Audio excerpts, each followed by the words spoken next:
ವೀಕ್ಷಕರ ನಮಸ್ತೆ. ಇವತ್ತಿನ ಪ್ರೈಮ್ ಟೈಮ್ ಕಾರ್ಯಕ್ರಮಕ್ಕೆ ಸ್ವಾಗತ. ಸದ್ಯ ಇವತ್ತು ಬೆಳಿಗ್ಗೆಯಿಂದಲೇ ಸಾಮಾಜಿಕ ಜಾಲತಾಣದಲ್ಲಿ ಜೊತೆಗೆ ಮಾಧ್ಯಮಗಳಲ್ಲಿ ಚರ್ಚೆಯಾಗ್ತಾ ಇರುವಂತಹ ವಿಚಾರ, ಜೊತೆಗೆ ಬಹುಸಂಖ್ಯಾತರ ಆಸ್ತಿಕರ ನಂಬಿಕೆಗೆ ಭಾವನೆಗಳಿಗೆ ಧಕ್ಕೆ ತಂದಿದೆ ಅನ್ನುವಂತಹ ವಿಚಾರ.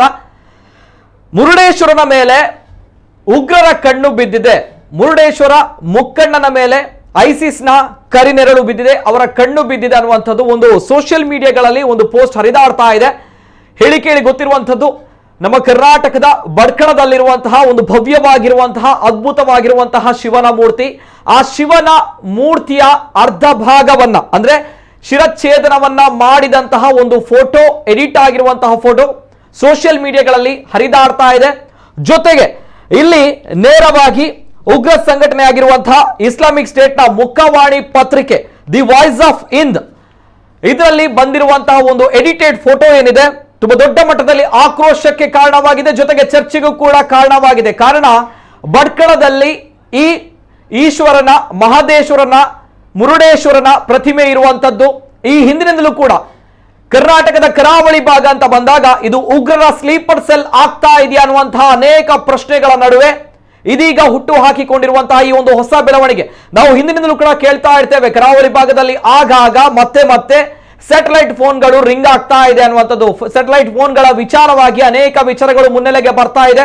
ಜೊತೆಗೆ ಈ ಹಿಂದೆ ಕೂಡ ನಾವು ಉಳ್ಳಾಳದ ಭಾಗವಾಗಿ ನೋಡಿದಾಗ ಅಲ್ಲಿ ಮಾಜಿ ಶಾಸಕರ ಮನೆಗೂ ಕೂಡ NIA ತನಿಖಾ ತಂಡ ಬರುತ್ತೆ, ತುಂಬಾ ದೊಡ್ಡ ಮಟ್ಟದಲ್ಲಿ ತನಿಖೆಯಾಗುತ್ತೆ. ಆ ಸಂದರ್ಭ ದೊಡ್ಡ ಮಟ್ಟದ ಒಂದು ಆಕ್ರೋಶ, ಜೊತೆಗೆ ಬೇಡಿಕೆಗಳು, ಒತ್ತಾಯಗಳು ಕೂಡ ಕೇಳಿ ಬರ್ತಾ ಇತ್ತು. ಕರಾವಳಿ ಭಾಗದಲ್ಲಿ NIA ತಂಡ, ಇಲ್ಲಿ ತನಿಖಾ ತಂಡ ಆಗ್ಬೇಕು ಅನ್ನುವಂಥದ್ದು, ಇಲ್ಲಿ ಕಚೇರಿ ಆರಂಭ ಆಗ್ಬೇಕು ಅನ್ನುವಂಥದ್ದು. ಆ ನಿಟ್ಟಿನಲ್ಲಿ ಮುಖ್ಯಮಂತ್ರಿ ಬಸವರಾಜ ಬೊಮ್ಮಾಯಿ ಅವರು ಕೂಡ ಮಾತುಗಳನ್ನ ಆಡಿದ್ರು.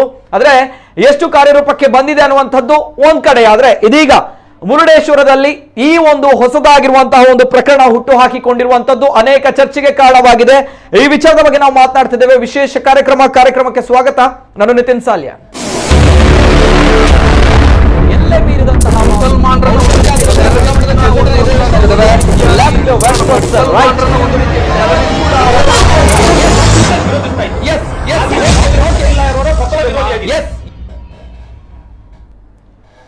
ಮುರುಡೇಶ್ವರನ ಮೇಲೆ ಐಸಿಸ್ನ ಕಣ್ಣು ಬಿದ್ದಿರುವಂತದ್ದು, ಜೊತೆಗೆ ಅವರಲ್ಲಿ ಒಂದು ಟ್ಯಾಗ್ ಲೈನ್ ಅನ್ನ ಕೂಡ ಬರೀತಾರೆ, ಘೋಷವಾಕ್ಯವನ್ನ ಕೂಡ ಬರೀತಾರೆ. It's time to break false god ಅನ್ನುವಂತಹ ವಿಚಾರವನ್ನ, ಅಂದ್ರೆ ನಕಲಿ ದೇವರನ್ನ ಒಡೆಯುವ ಸಮಯ ಇದು ಅನ್ನುವಂತಹ ವಿಚಾರವನ್ನ ಅವರು ಬರೆದಿದ್ದಾರೆ. ಅಂದ್ರೆ ಉಗ್ರರು ಬರೆದಿರುವಂತಹ ವಿಚಾರ ಅನ್ನುವಂಥದ್ದು ಮೇಲ್ನೋಟಕ್ಕೆ ನಮ್ಮ ಕಣ್ಣಿಗೆ ಬೀಳುವಂತದ್ದು. ಹಾಗಾಗಿ ಈ ವಿಚಾರದ ಬಗ್ಗೆ ನಾವು ಮಾತನಾಡ್ತಿದ್ದೇವೆ. ಕೆಲವು ವಿಚಾರಗಳು ಈ ಹಿಂದಿನ ಕೂಡ ಕೇಳಿ ಬರ್ತಾ ಇರುವಂತದ್ದು. ಅಷ್ಟು ಕೂಡ ಈ ಪ್ರಕರಣ ಏನಾಗಿದೆ ಕಂಪ್ಲೀಟ್ ಡೀಟೇಲ್ಸ್ ಬರ್ತಾ ಇದೆ, ನೋಡ್ಕೊಂಬನ್ನಿ. ಮುರುಡೇಶ್ವರದ ಮುಕ್ಕಣ್ಣನ ಶಿರದ ಮೇಲೆ ಐಸಿಸ್ನ ಕಣ್ಣು. ಉಗ್ರ ಸಂಘಟನೆ ಪತ್ರಿಕೆಯಲ್ಲಿ ಮುರುಡೇಶ್ವರನ ಭಗ್ನಗೊಂಡ ಪ್ರತಿಮೆ. ಕರ್ನಾಟಕದ ಪ್ರಸಿದ್ಧ ಯಾತ್ರಾ ತಾಣಗಳಲ್ಲಿ ಒಂದಾದ ಉತ್ತರ ಕನ್ನಡದ ಮುರುಡೇಶ್ವರದ ಬೃಹತ್ ಈಶ್ವರ ಪ್ರತಿಮೆ ಚಿತ್ರ ಜಗತ್ತಿನ ಕುಖ್ಯಾತ ಉಗ್ರ ಸಂಘಟನೆಯ ಪತ್ರಿಕೆಯಲ್ಲಿ ಪ್ರಕಟವಾಗಿದೆ. ಇದು ಉಗ್ರ ಸಂಘಟನೆಯ ದಾಳಿಯ ಸಂಚೆ ಎಂಬ ಪ್ರಶ್ನೆ ಮೂಡುವಂತೆ ಮಾಡಿದೆ. ಹೌದು, ಉತ್ತರ ಕನ್ನಡ ಜಿಲ್ಲೆಯ ಭಟ್ಕಳ ತಾಲೂಕಿನ ಮುರುಡೇಶ್ವರದ ಶಿವನ ವಿಗ್ರಹದ ಶಿರವನ್ನ ಕತ್ತರಿಸಿದಂತೆ ಎಡಿಟ್ ಮಾಡಲಾದ ಫೋಟೋವನ್ನ ಉಗ್ರ ಸಂಘಟನೆಯ ಐಸಿಸ್ ಪತ್ರಿಕೆಯಲ್ಲಿ ಪ್ರಕಟಿಸಲಾಗಿದ್ದು, ಈ ಚಿತ್ರ ಇದೀಗ ಸಾಮಾಜಿಕ ಜಾಲತಾಣಗಳಲ್ಲಿ ಭಾರಿ ವೈರಲ್ ಆಗ್ತಿದೆ. ಐಸಿಸ್ ಮುಖವಾಣಿ ಪತ್ರಿಕೆ ದಿ ವಾಯ್ಸ್ ಆಫ್ ಹಿಂದ್ನಲ್ಲಿ ಪ್ರಕಟ. ನಕಲಿ ದೇವರನ್ನ ಒಡೆಯುವ ಸಮಯ ಎಂಬ ವಾಕ್ಯ. ಅಂಶುಲ್ ಸಕ್ಸೇನಾ ಎಂಬುವರು ಇದನ್ನು ತಮ್ಮ ಖಾತೆಯಲ್ಲಿ ಪೋಸ್ಟ್ ಮಾಡಿ ಸರ್ಕಾರದ ಗಮನವನ್ನು ಸೆಳೆಯಲು ಯತ್ನಿಸಿದ್ದಾರೆ. ಐಸಿಸ್ ಮುಖವಾಣಿ ಪತ್ರಿಕೆ ದಿ ವಾಯ್ಸ್ ಆಫ್ ಹಿಂದ್ನಲ್ಲಿ ಮುರುಡೇಶ್ವರದ ಶಿವನ ವಿಗ್ರಹವನ್ನು ಪ್ರಕಟಿಸಲಾಗಿದೆ. ಅದರ ಮೇಲೆ ಇದು ನಕಲಿ ದೇವರನ್ನ ಒಡೆಯುವ ಸಮಯ ಅಂತ ವಾಕ್ಯವನ್ನ ಬರೆಯಲಾಗಿದೆ. ಅಲ್ಲದೆ ಶಿವನ ಪ್ರತಿಮೆಯನ್ನ ಅರ್ಧಕ್ಕೆ ಕತ್ತರಿಸಿ ತಲೆಯ ಭಾಗದಲ್ಲಿ ಉಗ್ರ ಸಂಘಟನೆಯ ಮಾದರಿಯ ಧ್ವಜ ಹಾರಾಡ್ತಾ ಇರುವಂತೆ ಚಿತ್ರೀಕರಿಸಲಾಗಿದೆ. ಶಿವನ ಪ್ರತಿಮೆ ಅರ್ಧಕ್ಕೆ ಕತ್ತರಿಸಿ ತಲೆಯ ಭಾಗದಲ್ಲಿ ಉಗ್ರ ಸಂಘಟನೆಯ ಧ್ವಜ. ಎಲ್ಲೆಲ್ಲೂ ಸುದ್ದಿ ಮಾಡುತ್ತಿದೆ ವಿಕೃತಗೊಳಿಸಿದ ಮಹಾದೇವನ ಚಿತ್ರ. ಇನ್ನು ಪೋಸ್ಟ್ನ ಅಧಿಕೃತತೆ ಬಗ್ಗೆ ಸ್ಪಷ್ಟನೆ ಸಿಕ್ಕಿಲ್ಲವಾದರೂ ಈ ಕುರಿತು ಕೂಡಲೇ ಸುರಕ್ಷಾ ಕ್ರಮ ಕೈಗೊಳ್ಳಬೇಕು ಅಂತ ಅಂಶುಲ್ ಸಕ್ಸೇನಾ ತಮ್ಮ ಪೋಸ್ಟ್ನಲ್ಲಿ ಸರ್ಕಾರವನ್ನು ಆಗ್ರಹಿಸಿದ್ದಾರೆ. ಇನ್ನು ಈ ಫೋಟೋ ಮತ್ತು ಮಾಹಿತಿ ಸಾಮಾಜಿಕ ಜಾಲತಾಣದಲ್ಲಿ ಹರಿದಾಡ್ತಾ ಇದ್ದು ಸಂಬಂಧಪಟ್ಟ ಇಲಾಖೆ ಕ್ರಮ ವಹಿಸಬೇಕು, ಜೊತೆಗೆ ಇಂತಹ ದುಷ್ಕೃತ್ಯಕ್ಕೆ ಸರ್ಕಾರ ಅವಕಾಶ ನೀಡಬಾರದು ಅಂತ ಸಾರ್ವಜನಿಕರು ಆಗ್ರಹಿಸಿದ್ದಾರೆ.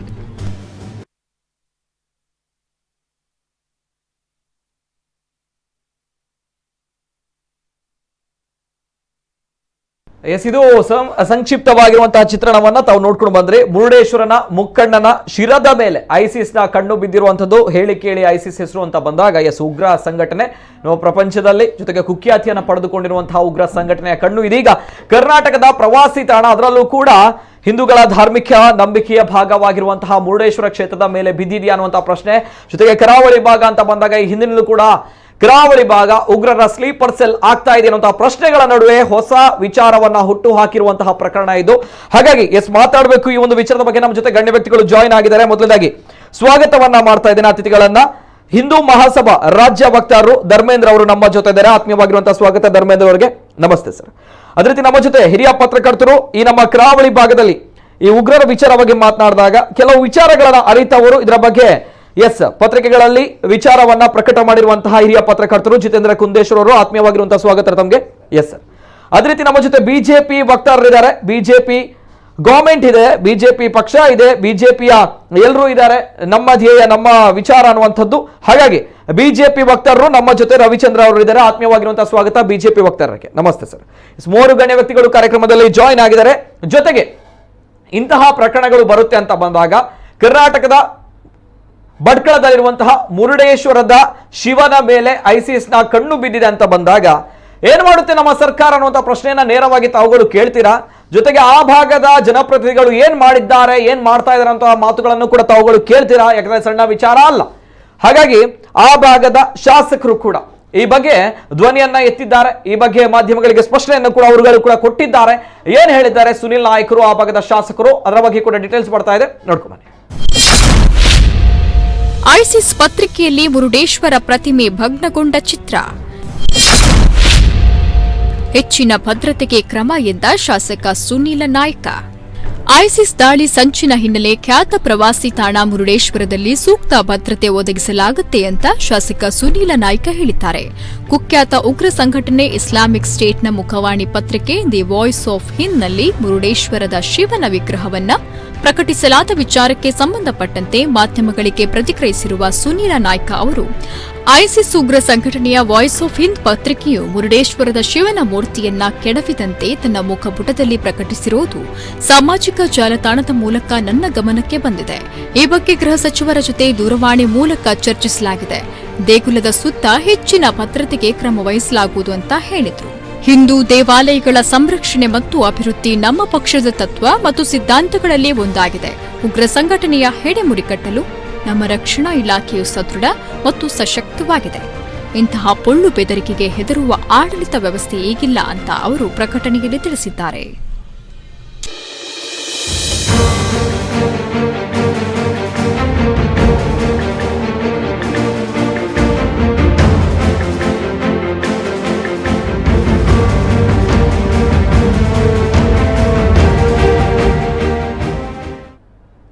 ಎಸ್, ಆ ಫೋಟೋಗಳನ್ನು ನೋಡಿದಾಗಲೇ ತುಂಬ ಅಸಂಖ್ಯಾತ ಜನರ ಭಾವನೆಗಳಿಗೆ ಧಕ್ಕೆಯಾಗುತ್ತೆ, ಘಾಸಿಯಾಗುತ್ತೆ ಕೂಡ ಹೌದು. ಶಿವನ ಅದ್ಭುತವಾಗಿರುವಂತಹ ಬೃಹದಾಕಾರದ ಪ್ರತಿಮೆ, ಆ ಪ್ರತಿಮೆಯ ಶಿರವನ್ನು ಛೇದಿಸಿರುವಂತಹ ಒಂದು ಎಡಿಟೆಡ್ ಫೋಟೋ ಹಾಕಿರುವಂತಹ ಫೋಟೋ ಸೋಷಿಯಲ್ ಮೀಡಿಯಾಗಳಲ್ಲಿ ಹರಿದಾಡ್ತಾ ಇದೆ. ಈ ಬಗ್ಗೆ ಶಾಸಕರು ಕೂಡ ಮಾತುಗಳನ್ನು ಹೇಳಿದ್ದಾರೆ. ಈ ರೀತಿಯ ಪೊಳ್ಳು ಬೆದರಿಕೆಗಳಿಗೆ ನಾವುಗಳು ಕಿವಿ ಕೊಡಲ್ಲ ಅನ್ನುವಂಥದ್ದು. ಹಾಗಾದ್ರೆ ಇವರುಗಳು ಏನ್ ಮಾಡಿದ್ದಾರೆ ಅನ್ನೋ ಪ್ರಶ್ನೆಯೂ ಕೂಡ ಬರುತ್ತೆ. ಎಲ್ಲ ವಿಚಾರದ ಬಗ್ಗೆ ನಾನು ಮಾತನಾಡಬೇಕು. ನೇರವಾಗಿ ಈ ಹಿಂದಿನದು ಕೂಡ ಕರಾವಳಿ ಭಾಗ ಉಗ್ರರ ಸ್ಲೀಪರ್ ಸೆಲ್ ಆಗ್ತಾ ಇದೆ ಅನ್ನುವಂಥ ಪ್ರಶ್ನೆಗಳ ನಡುವೆ ಅನೇಕ ವಿಚಾರಗಳು ಹಿಂದಿನದು ಕೂಡ ಉಳ್ಳಾಲ ಭಾಗದ ಮಾಜಿ ಶಾಸಕರ ಮನೆಯಿಂದ ಹಿಡಿದು ನಮ್ಮ ಕರಾವಳಿ ಭಾಗದಲ್ಲಿ ಸ್ಯಾಟಲೈಟ್ ಫೋನ್ಗಳು ರಿಂಗ್ ಆಗೋದ್ರಿಂದ ಹಿಡಿದು ಇದೀಗ ಈ ಒಂದು ಘಟನೆ ತನಕ ಕೂಡ ತಲುಪಿದೆ ಅಂತ ಬಂದಾಗ ಎಲ್ಲಿ ಹೋಗ್ತಾ ಇದ್ದೇವೆ, ಕರಾವಳಿ ಭಾಗ ಎಲ್ಲಿ ಹೋಗ್ತಾ ಇದೆ ಅಂತ ಪ್ರಶ್ನೆ ಕೂಡ ಬರುತ್ತೆ. ನೇರವಾಗಿ ನಾನು ಜಿತೇಂದ್ರ ಕುಂದೇಶ್ವರ್ ಅವ್ರ ಜೊತೆ, ಹಿರಿಯ ಪತ್ರಕರ್ತರ ಜೊತೆ ಫಸ್ಟ್ ರಿಯಾಕ್ಷನ್ ತೆಗೆದುಕೊಳ್ತೇನೆ. Yes sir, first reaction. ಇದು ಕರಾವಳಿ ಭಾಗದಲ್ಲಿ ಇದು ಇತ್ತೀಚಿನ ವಿಷಯಗಳೇ ಅಲ್ಲ. ISI ರ್ಯಾಕೆಟ್, ಪಾಕಿಸ್ತಾನದ ಮೂಲ ರ್ಯಾಕೆಟ್ ಇರೋ ಬಗ್ಗೆ ಒಬ್ರು ಇದನ್ನ ನ್ಯಾಯಾಂಗ ವರದಿಯನ್ನ ಮಾಡಿ ಅದನ್ನ ಭಟ್ಕಳದಲ್ಲಿ ಏನಾಗ್ತಾ ಇದೆ ಎನ್ನುವ ಬಗ್ಗೆ ಒಂದು ಸ್ಫೋಟಕವಾದಂತಹ ವಿಷಯಗಳನ್ನ ಅವರು ವರದಿಯನ್ನ ನ್ಯಾಯಾಧೀಶರು ಮಾಡಿದ್ರು, ಕೊಟ್ಟಿದ್ರು ವರದಿಯನ್ನ. ಅದರಲ್ಲಿ ಎಲ್ಲ ಸ್ಪಷ್ಟವಾದ ಇತ್ತು. ಈ ಕರಾವಳಿ ಭಾಗದಲ್ಲಿ ಯಾವ ರೀತಿ ಒಂದು 20 ವರ್ಷದ ಹಿಂದೆ ಅದರ ಬಗ್ಗೆ ಏನು ಚರ್ಚೆ ಆಗ್ಲಿಲ್ಲ. ಅದು ಸಾಯ್ಲಿ. ನಾನು ಹೇಳುವಂಥದ್ದು ಇದು ಇತ್ತೀಚಿನ ವಿಷಯಗಳೇ ಅಲ್ಲ, ಇದು ಬಹಳ ಹಳೆಯ ವಿಷಯ. ಈ ಕರಾವಳಿ ಭಾಗದಲ್ಲಿ ಭಟ್ಕಳ ಎನ್ನುವಂಥದ್ದು, ಈ ಭಾಗದಲ್ಲಿ ಭಟ್ಕಳ ಎನ್ನುವಂತ ವಿಷಯ ಬರುವ ಮುರುಡೇಶ್ವರ ಭಟ್ಕಳ ಇದು ಎಲ್ಲ ಒಂದೇ. ನೀವು ಇಂಡಿಯನ್ ಮುಜಾಹಿದ್ದೀನ್ ಎನ್ನುವಂತಹ ಉಗ್ರ ಸಂಘಟನೆ ಎನ್ನುವಂಥದ್ದು ಈ ಭಾಗದ ಅದರಲ್ಲಿ ಸ್ಥಾಪಕ ಸದಸ್ಯರು ಕುರೇಶಿ ಜೊತೆ ರಿಯಾಜ್ ಭಟ್ಕಳ, ಇಕ್ಬಾಲ್ ಭಟ್ಕಳ, ಅವರಿಬ್ಬರು ಅಣ್ಣ ತಮ್ಮಂದಿರು. ಅಲ್ಲಿಂದ ಯಾಸೀನ್ ಭಟ್ಕಳ ನೆಕ್ಸ್ಟ್ ಅವರು ಸೇರ್ಕೊಳ್ಳೋರು. ಅಂದ್ರೆ ಈ ಭಾಗದಲ್ಲಿ ಏನು ಒಂದು ಇಂಡಿಯನ್ ಮುಜಾಹಿದ್ದೀನ್ ಇದನ್ನ ಸಂಘಟನೆಯನ್ನ ಇವರು ಅರೆಸ್ಟ್ ಮಾಡಿದ್ದು ನಮ್ಮ ಇಲ್ಲಿಯ ಅವಾಗ ಇವರು ವೆಂಕಟೇಶ್ ಪ್ರಸನ್ನ ಇದ್ರು ಅಪರಾಧ ಪತ್ರದಲ್ಲಿ, ಮತ್ತೆ ಇವರಿದ್ರು ಇನ್ಸ್ಪೆಕ್ಟರ್, ಅವರ ಒಂದು ತಂಡ ಅವರನ್ನ ಅರೆಸ್ಟ್ ಮಾಡಿತ್ತು. ಒಂದು ಒಳ್ಳೆಯ ಕಾರ್ಯಾಚರಣೆ, ಆಪರೇಷನ್ ಟೆರರ್ ಅಂತ ಕಾರ್ಯಾಚರಣೆ ಮಾಡ್ಕೊಂಡು ಅವರನ್ನ ಅರೆಸ್ಟ್ ಮಾಡಿತ್ತು. ಆವಾಗ ಈ ಮಂಗಳೂರು ಭಾಗದಲ್ಲಿ ಒಂದು ಕರಾವಳಿ ಭಾಗ ಸ್ಲೀಪರ್ ಸೆಲ್ ಎನ್ನುವುದನ್ನ ಕನ್ವರ್ಟ್ ಆಗಿ ಇಲ್ಲಿಯೂ ಬಾಂಬ್ಗಳನ್ನ ತಯಾರಿಸಲಾಗ್ತಾ ಇದೆ. ಒಟ್ಟು ಇಂಡಿಯನ್ ಮುಜಾಹಿದ್ದೀನ್ ಎನ್ನುವಂತ ಉಗ್ರ ಸಂಘಟನೆ ಈ ಭಾಗದಲ್ಲಿ ಬಾಂಬ್ಗಳನ್ನ ತಯಾರಿಸಿ ದೇಶದ ವಿವಿಧ ಕಡೆಗಳಲ್ಲಿ ಏನು ಸ್ಫೋಟಕ್ಕೆ ಬಳಸಿದ್ದು, ಸೂರತ್ ಸ್ಫೋಟ ಇರ್ಬೋದು, ಹೈದರಾಬಾದ್ ಲುಂಬಿನಿ ಗಾರ್ಡನ್ ಸ್ಫೋಟ ಇರ್ಬೋದು, ಇಲ್ಲಿಯ ಸ್ಪೆಷಲ್ ಅಂದ್ರೆ ಬೋಟ್ಗಳಲ್ಲಿ ಬಾಂಬ್ಗಳನ್ನ ತಯಾರಿಸಿ ಇಲ್ಲಿಯ ಹುಡುಗರೆ, ಇಲ್ಲಿಯ ನಮ್ಮ KMC ಹತ್ತವರದ ಹತ್ರ ಒಂದು ಬಿಲ್ಡಿಂಗ್ ಅಪಾರ್ಟ್ಮೆಂಟ್ ಅಲ್ಲಿ ಫ್ಲಾಟ್ ಅಲ್ಲಿ ಇದ್ದಂತ ಹುಡುಗರು, ಸುಭಾಷ್ ನಗರದಲ್ಲಿ ಇದ್ದಂತ ಯುವಕರು ಯಾರು, ನೌಶಾದ್, ಕೂಳೂರಿನ ಫಕೀರ್, ಅಹಮದ್ ಬಾ ಮುಲ್ಕಿದ್ದು, ಇವರು ಇಲ್ಲಿಯ ಹುಡುಗರೇ ಎಲ್ಲ ಸೇರ್ಕೊಂಡು ಅಲ್ಲಿ ಬಾಂಬ್ಗಳನ್ನ ಇಟ್ಟರು. ನಮಗೆ ಆಶ್ಚರ್ಯ ಆಗ್ತದೆ, ಇದು ಈ ಭಾಗದಲ್ಲಿ ಆಗ್ತದೆ. ಇಡೀ ದೇಶದಲ್ಲಿ ಸುಮಾರು 750 ಮಂದಿ ಸತತವಾದಂತಹ ದೆಹಲಿ, ಪುಣೆ, ಜರ್ಮನ್ ಬೇಕರಿ ಸ್ಫೋಟ, ಇದೆಲ್ಲ ಬಾಟ್ಲಾ ಎನ್ಕೌಂಟರ್ ಎಲ್ಲ ಇದೆಯಲ್ಲ, ಇವರೆಲ್ಲ ಇಂಡಿಯನ್ ಮುಜಾಹಿದ್ದೀನ ಒಂದು ಇದು 1,500 ಏನೋ ಜನ ವಿಕಲಾಂಗರಾಗ್ತಾರೆ. ಬೆಂಗಳೂರು ಸ್ಫೋಟದಿಂದ ಹಿಡಿದು ಎಲ್ಲದರಲ್ಲೂ ಇಂಡಿಯನ್ ಮುಜಾಹಿದೀನ್ಗಳು ಇದ್ದಾರೆ. ಇದನ್ನ 2008ರಲ್ಲಿ ಇಲ್ಲಿ ಅಕ್ಟೋಬರ್ನಲ್ಲಿ 3ರ ತಾರೀಕು 8 ಆ ಭಾಗದಲ್ಲಿ ಇವರನ್ನ ಎಲ್ಲ ಅರೆಸ್ಟ್ ಮಾಡ್ತಾರೆ. ಆಮೇಲೆ 2010ರಲ್ಲಿ ನ್ಯೂಜಿಲೆಂಡ್ ಸರ್ಕಾರ, ವಿದೇಶಗಳು, ಬೇರೆ ದೇಶಗಳೆಲ್ಲ ಇಂಡಿಯನ್ ಮುಜಾಹಿದೀನ್ ಸಂಘಟನೆಯನ್ನ ಟೆರರಿಸ್ಟ್ ಸಂಘಟನೆ ಅಂತ ಘೋಷಣೆ ಮಾಡ್ತೇವೆ. ಅಂದ್ರೆ ಈ ಭಾಗದಲ್ಲಿ ಉಗ್ರ ಚಟುವಟಿಕೆಗಳು ನಡೀತಾ ಇದೆ. ಅದನ್ನು ಅವತ್ತಿನಿಂದ ನಾವು ಬರಿತಾ ಇದ್ವಿ, ಪೊಲೀಸರಿಗೆ ಗೊತ್ತಿದೆ ನಾವು. ಆದ್ರೆ ಏನಾಗಿದೆ ಅಂತ ಹೇಳಿದ್ರೆ ಯಾರಿಗೂ ಧೈರ್ಯ ಇಲ್ಲ ಅಂತ.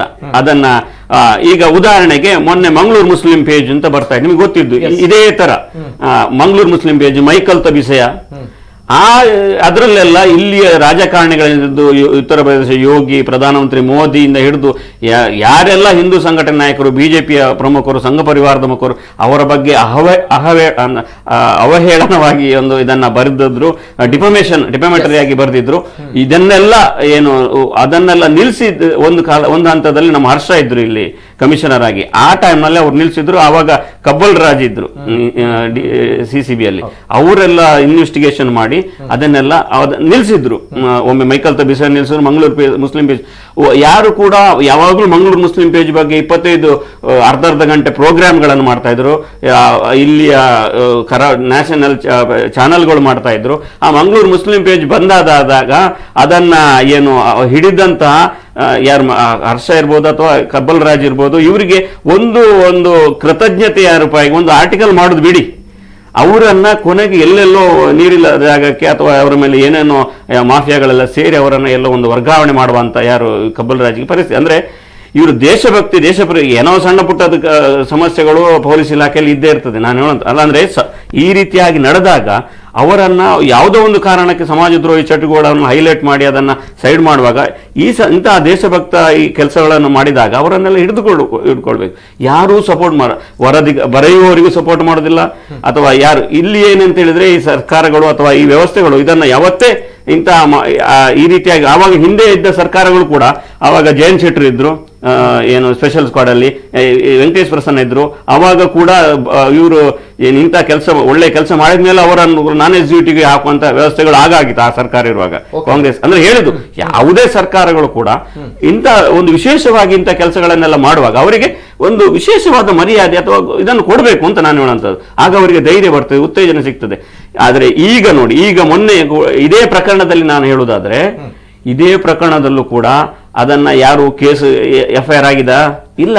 ಕೇಸ್ ಕೇಳಿದ್ರೆ ಯಾರು ಕೇಸ್ ಕೊಡ್ಲಿಲ್ಲ, ದೂರು ಕೊಡ್ಲಿಲ್ಲ, ನಾವು ಕೇಸ್ ಮಾಡಲಿ. ಅಲ್ಲ ರೀ, ಕಾರವಾರ SP ಹೇಳ್ತಾರೆ ಇವ್ರಿಗೆ ಒಂದು ಈ ತರ ಬೇಡದೇ ಇರುವಂತ ಅಂದ್ರೆ ISIS ಅಂತ ಉಗ್ರಗಾಮಿ ಚಟುವಟಿಕೆಗಳು ನಡೆಸುವಂತ ಒಂದು ಈ ಏನು ನ್ಯೂಸ್ ಪೋರ್ಟಲ್ ಅಲ್ಲಿ ಏನು ಅವರ ವೆಬ್ ಪೋರ್ಟಲ್ ಅಲ್ಲಿ ಈ ರೀತಿಯಾಗಿ ಕೆಟ್ಟದಾಗಿ ಮಾಡ್ತಾ ಇದ್ದಾರೆ. ನೀವು ಒಂದು ಕೇಸ್ ಹಾಕ್ಲಿಕ್ಕೆ ನಿಮಗೆ ಯೋಗ್ಯತೆ ಇಲ್ಲ, ನೀವು ಅದನ್ನ ಯಾರು ಹಾಕಬೇಕು? ಯಾರು ಹಾಕ್ತಾರೆ?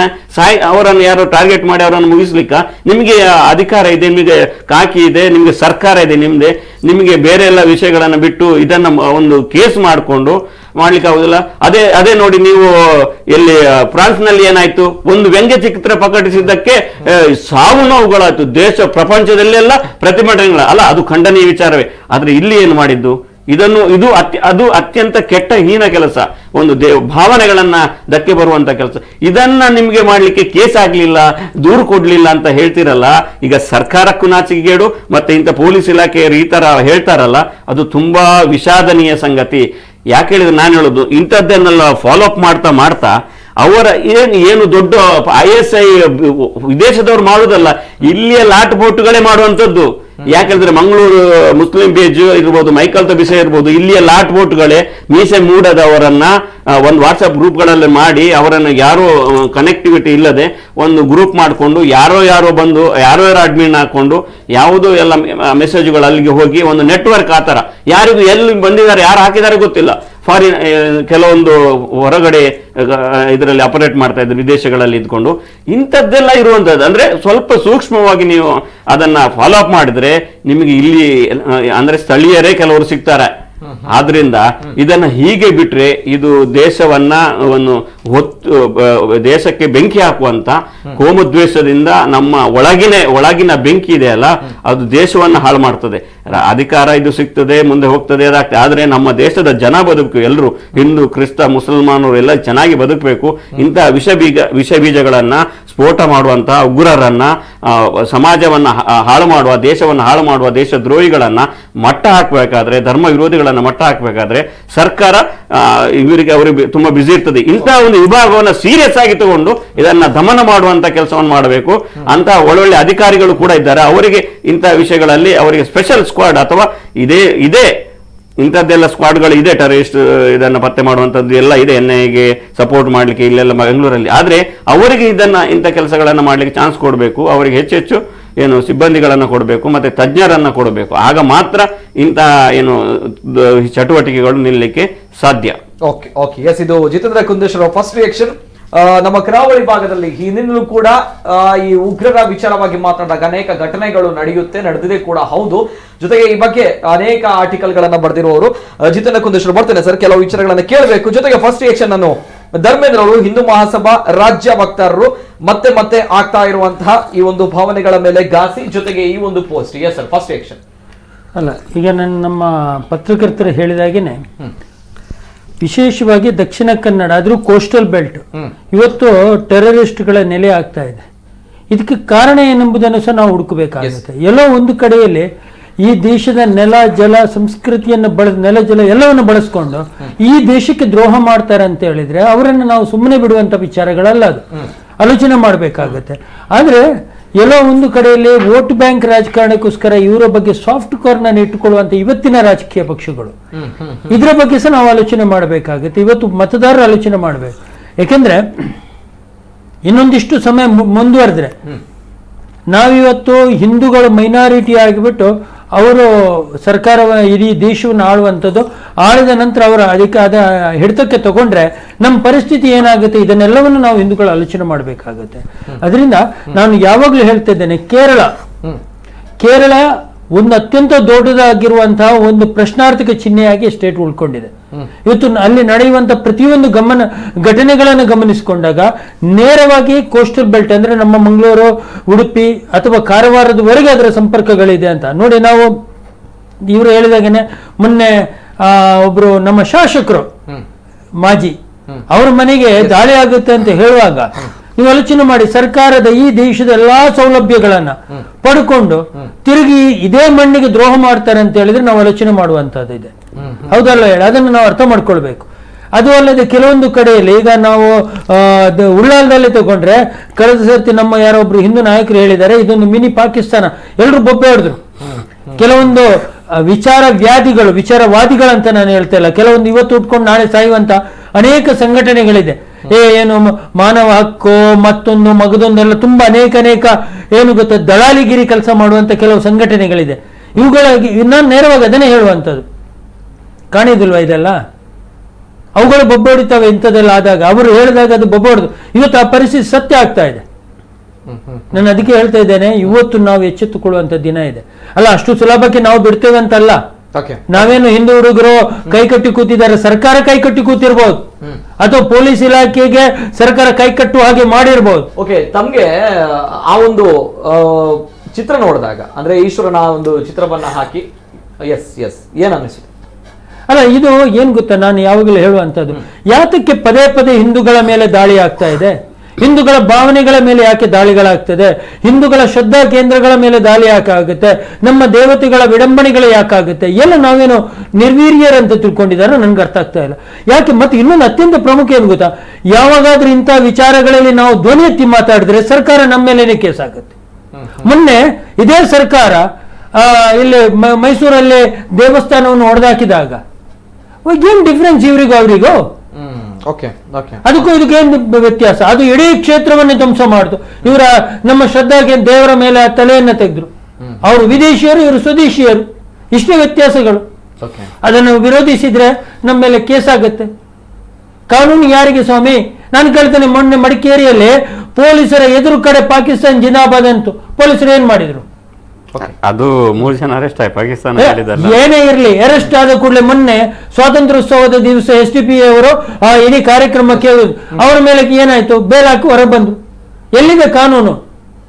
ಕೇವಲ ಹಿಂದೂಗಳಿಗೆ ಮಾತ್ರ ಕಾನೂನಾ, ಅಥವಾ ಹಿಂದೂಗಳಿಗೆ ಮಾತ್ರ ಈ ದೇಶದ ಬೇರೆ ಎಲ್ಲ ವಿಚಾರಗಳ ಯಾಕೆ ಆಗ್ತಾ ಇಲ್ಲ ಎಂಬ ಪ್ರಶ್ನೆ ನಾನು ಎಲ್ಲರನ್ನ ಕೇಳುವಂತದ್ದಾಗಿದೆ. ಇವತ್ತು ಆಗುದಿಲ್ಲ ಆದ್ರೆ ಹೇಳಿಬಿಡಿ, ತಯಾರಿದ್ದೇವೆ ನಾವು ಕೂಡ. ಇದು ಹಿಂದೂ ಮಹಾಸಭಾ ರಾಜ್ಯ ವಕ್ತಾರರ ಮಾತುಗಳು. ದೇವಸ್ಥಾನ ಕೆಡವಿದಂತ ವಿಚಾರವನ್ನ ಕೂಡ ಈ ಸಂದರ್ಭ ತಾವು ಪ್ರಸ್ತಾಪ ಮಾಡಿದ್ರಿ. ಸರ್, ಫಸ್ಟ್ ರಿಯಾಕ್ಷನ್ ರವಿಚಂದ್ರ ಅವರು, ಬಿಜೆಪಿ ವಕ್ತಾರರು, ತಮ್ಮ ಗವರ್ಮೆಂಟ್ ಇದೆ ರಾಜ್ಯದಲ್ಲಿ, ಜೊತೆಗೆ ಕೇಂದ್ರದಲ್ಲಿ, ಎಲ್ಲರೂ ಕೂಡ ಇದೇ ಮಾತನ್ನ ಹೇಳುವಂತ, ಜೊತೆಗೆ ಹಿಂದುತ್ವದ ಹೆಸರಿನ ಮೇಲೆ ಬಂದಂತಹ ಪಕ್ಷ ರಕ್ಷಣೆ ಕೊಡುತ್ತೆ ಅನ್ನುವಂತಹ ವಿಚಾರಗಳ ನಡುವೆ ಅನೇಕ ಒತ್ತಡಗಳು. ನಮ್ಮ ಊರಿಗೆ NIA ತಂಡ ಬರಬೇಕು, ಕಚೇರಿ ಬರಬೇಕು, ಇಲ್ಲಿರುವಂತಹ ಈ ಒಂದು ಉಗ್ರರ ಸ್ಲೀಪರ್ಸ್ ಎಲ್ಲ ಅನ್ನುವಂತಹ ಒಂದು ಹಣೆಪಟ್ಟಿ ಏನಿದೆ ಇದನ್ನು ಹೋಗ್ಬೇಕು ಅನ್ನುವಂತಹ ವಿಚಾರಗಳ ನಡುವೆ ಈ ಒಂದು ಪ್ರಕರಣ ಕೂಡ ತಮ್ಮಗಳಿಗೆ ಚಾಲೆಂಜ್ ಆಗಿದೆಯಾ ಅಥವಾ 100ರಲ್ಲಿ 1 ಅನ್ನುವಂಥದ್ದು? ಅಲ್ಲ, ಈ ವಿಷಯಕ್ಕೆ ಸಂಬಂಧಪಟ್ಟಂತೆ ಇದು ಗಂಭೀರವಾಗಿರತಕ್ಕಂಥ ಪ್ರಕರಣ. ನಮ್ಮ ರಾಜ್ಯ ಸರ್ಕಾರ ಇರ್ಬೋದು, ಕೇಂದ್ರ ಸರ್ಕಾರ ಇರ್ಬೋದು, ಅದ್ರ ಬಗ್ಗೆ ಗಂಭೀರವಾಗಿರತಕ್ಕಂಥ ಆಕ್ಷನ್ ಮಾಡುತ್ತೆ. ಇವತ್ತಲ್ಲಿ ಸಂಬಂಧಪಟ್ಟಂತೆ ದೂರು ಕೂಡ ದಾಖಲಾಗಿದೆ. ನನಗೆ FIR ಕಾಪಿ ಇನ್ನು ಕೆಲವೇ ಕ್ಷಣಗಳಲ್ಲಿ ಸಿಗ್ಬೋದೇನೋ. ದೂರು ದಾಖಲಾಗಿದೆ. ಅದರ ಜೊತೆಗೆ ನಮ್ಮ ರಾಜ್ಯಾಧ್ಯಕ್ಷರು ಕೂಡ ಸರ್ಕಾರದ ಜೊತೆ ಇವತ್ತು ಸಂಜೆ ಮಾತುಕತೆ ಮಾಡಿದ್ದಾರೆ. ಸೀರಿಯಸ್ ಆಕ್ಷನ್ ಮಾಡೋದು ಸಂಬಂಧಪಟ್ಟಂತೆ ಕ್ರಮ ಕೈಗೊಳ್ಳಲಾಗುತ್ತೆ.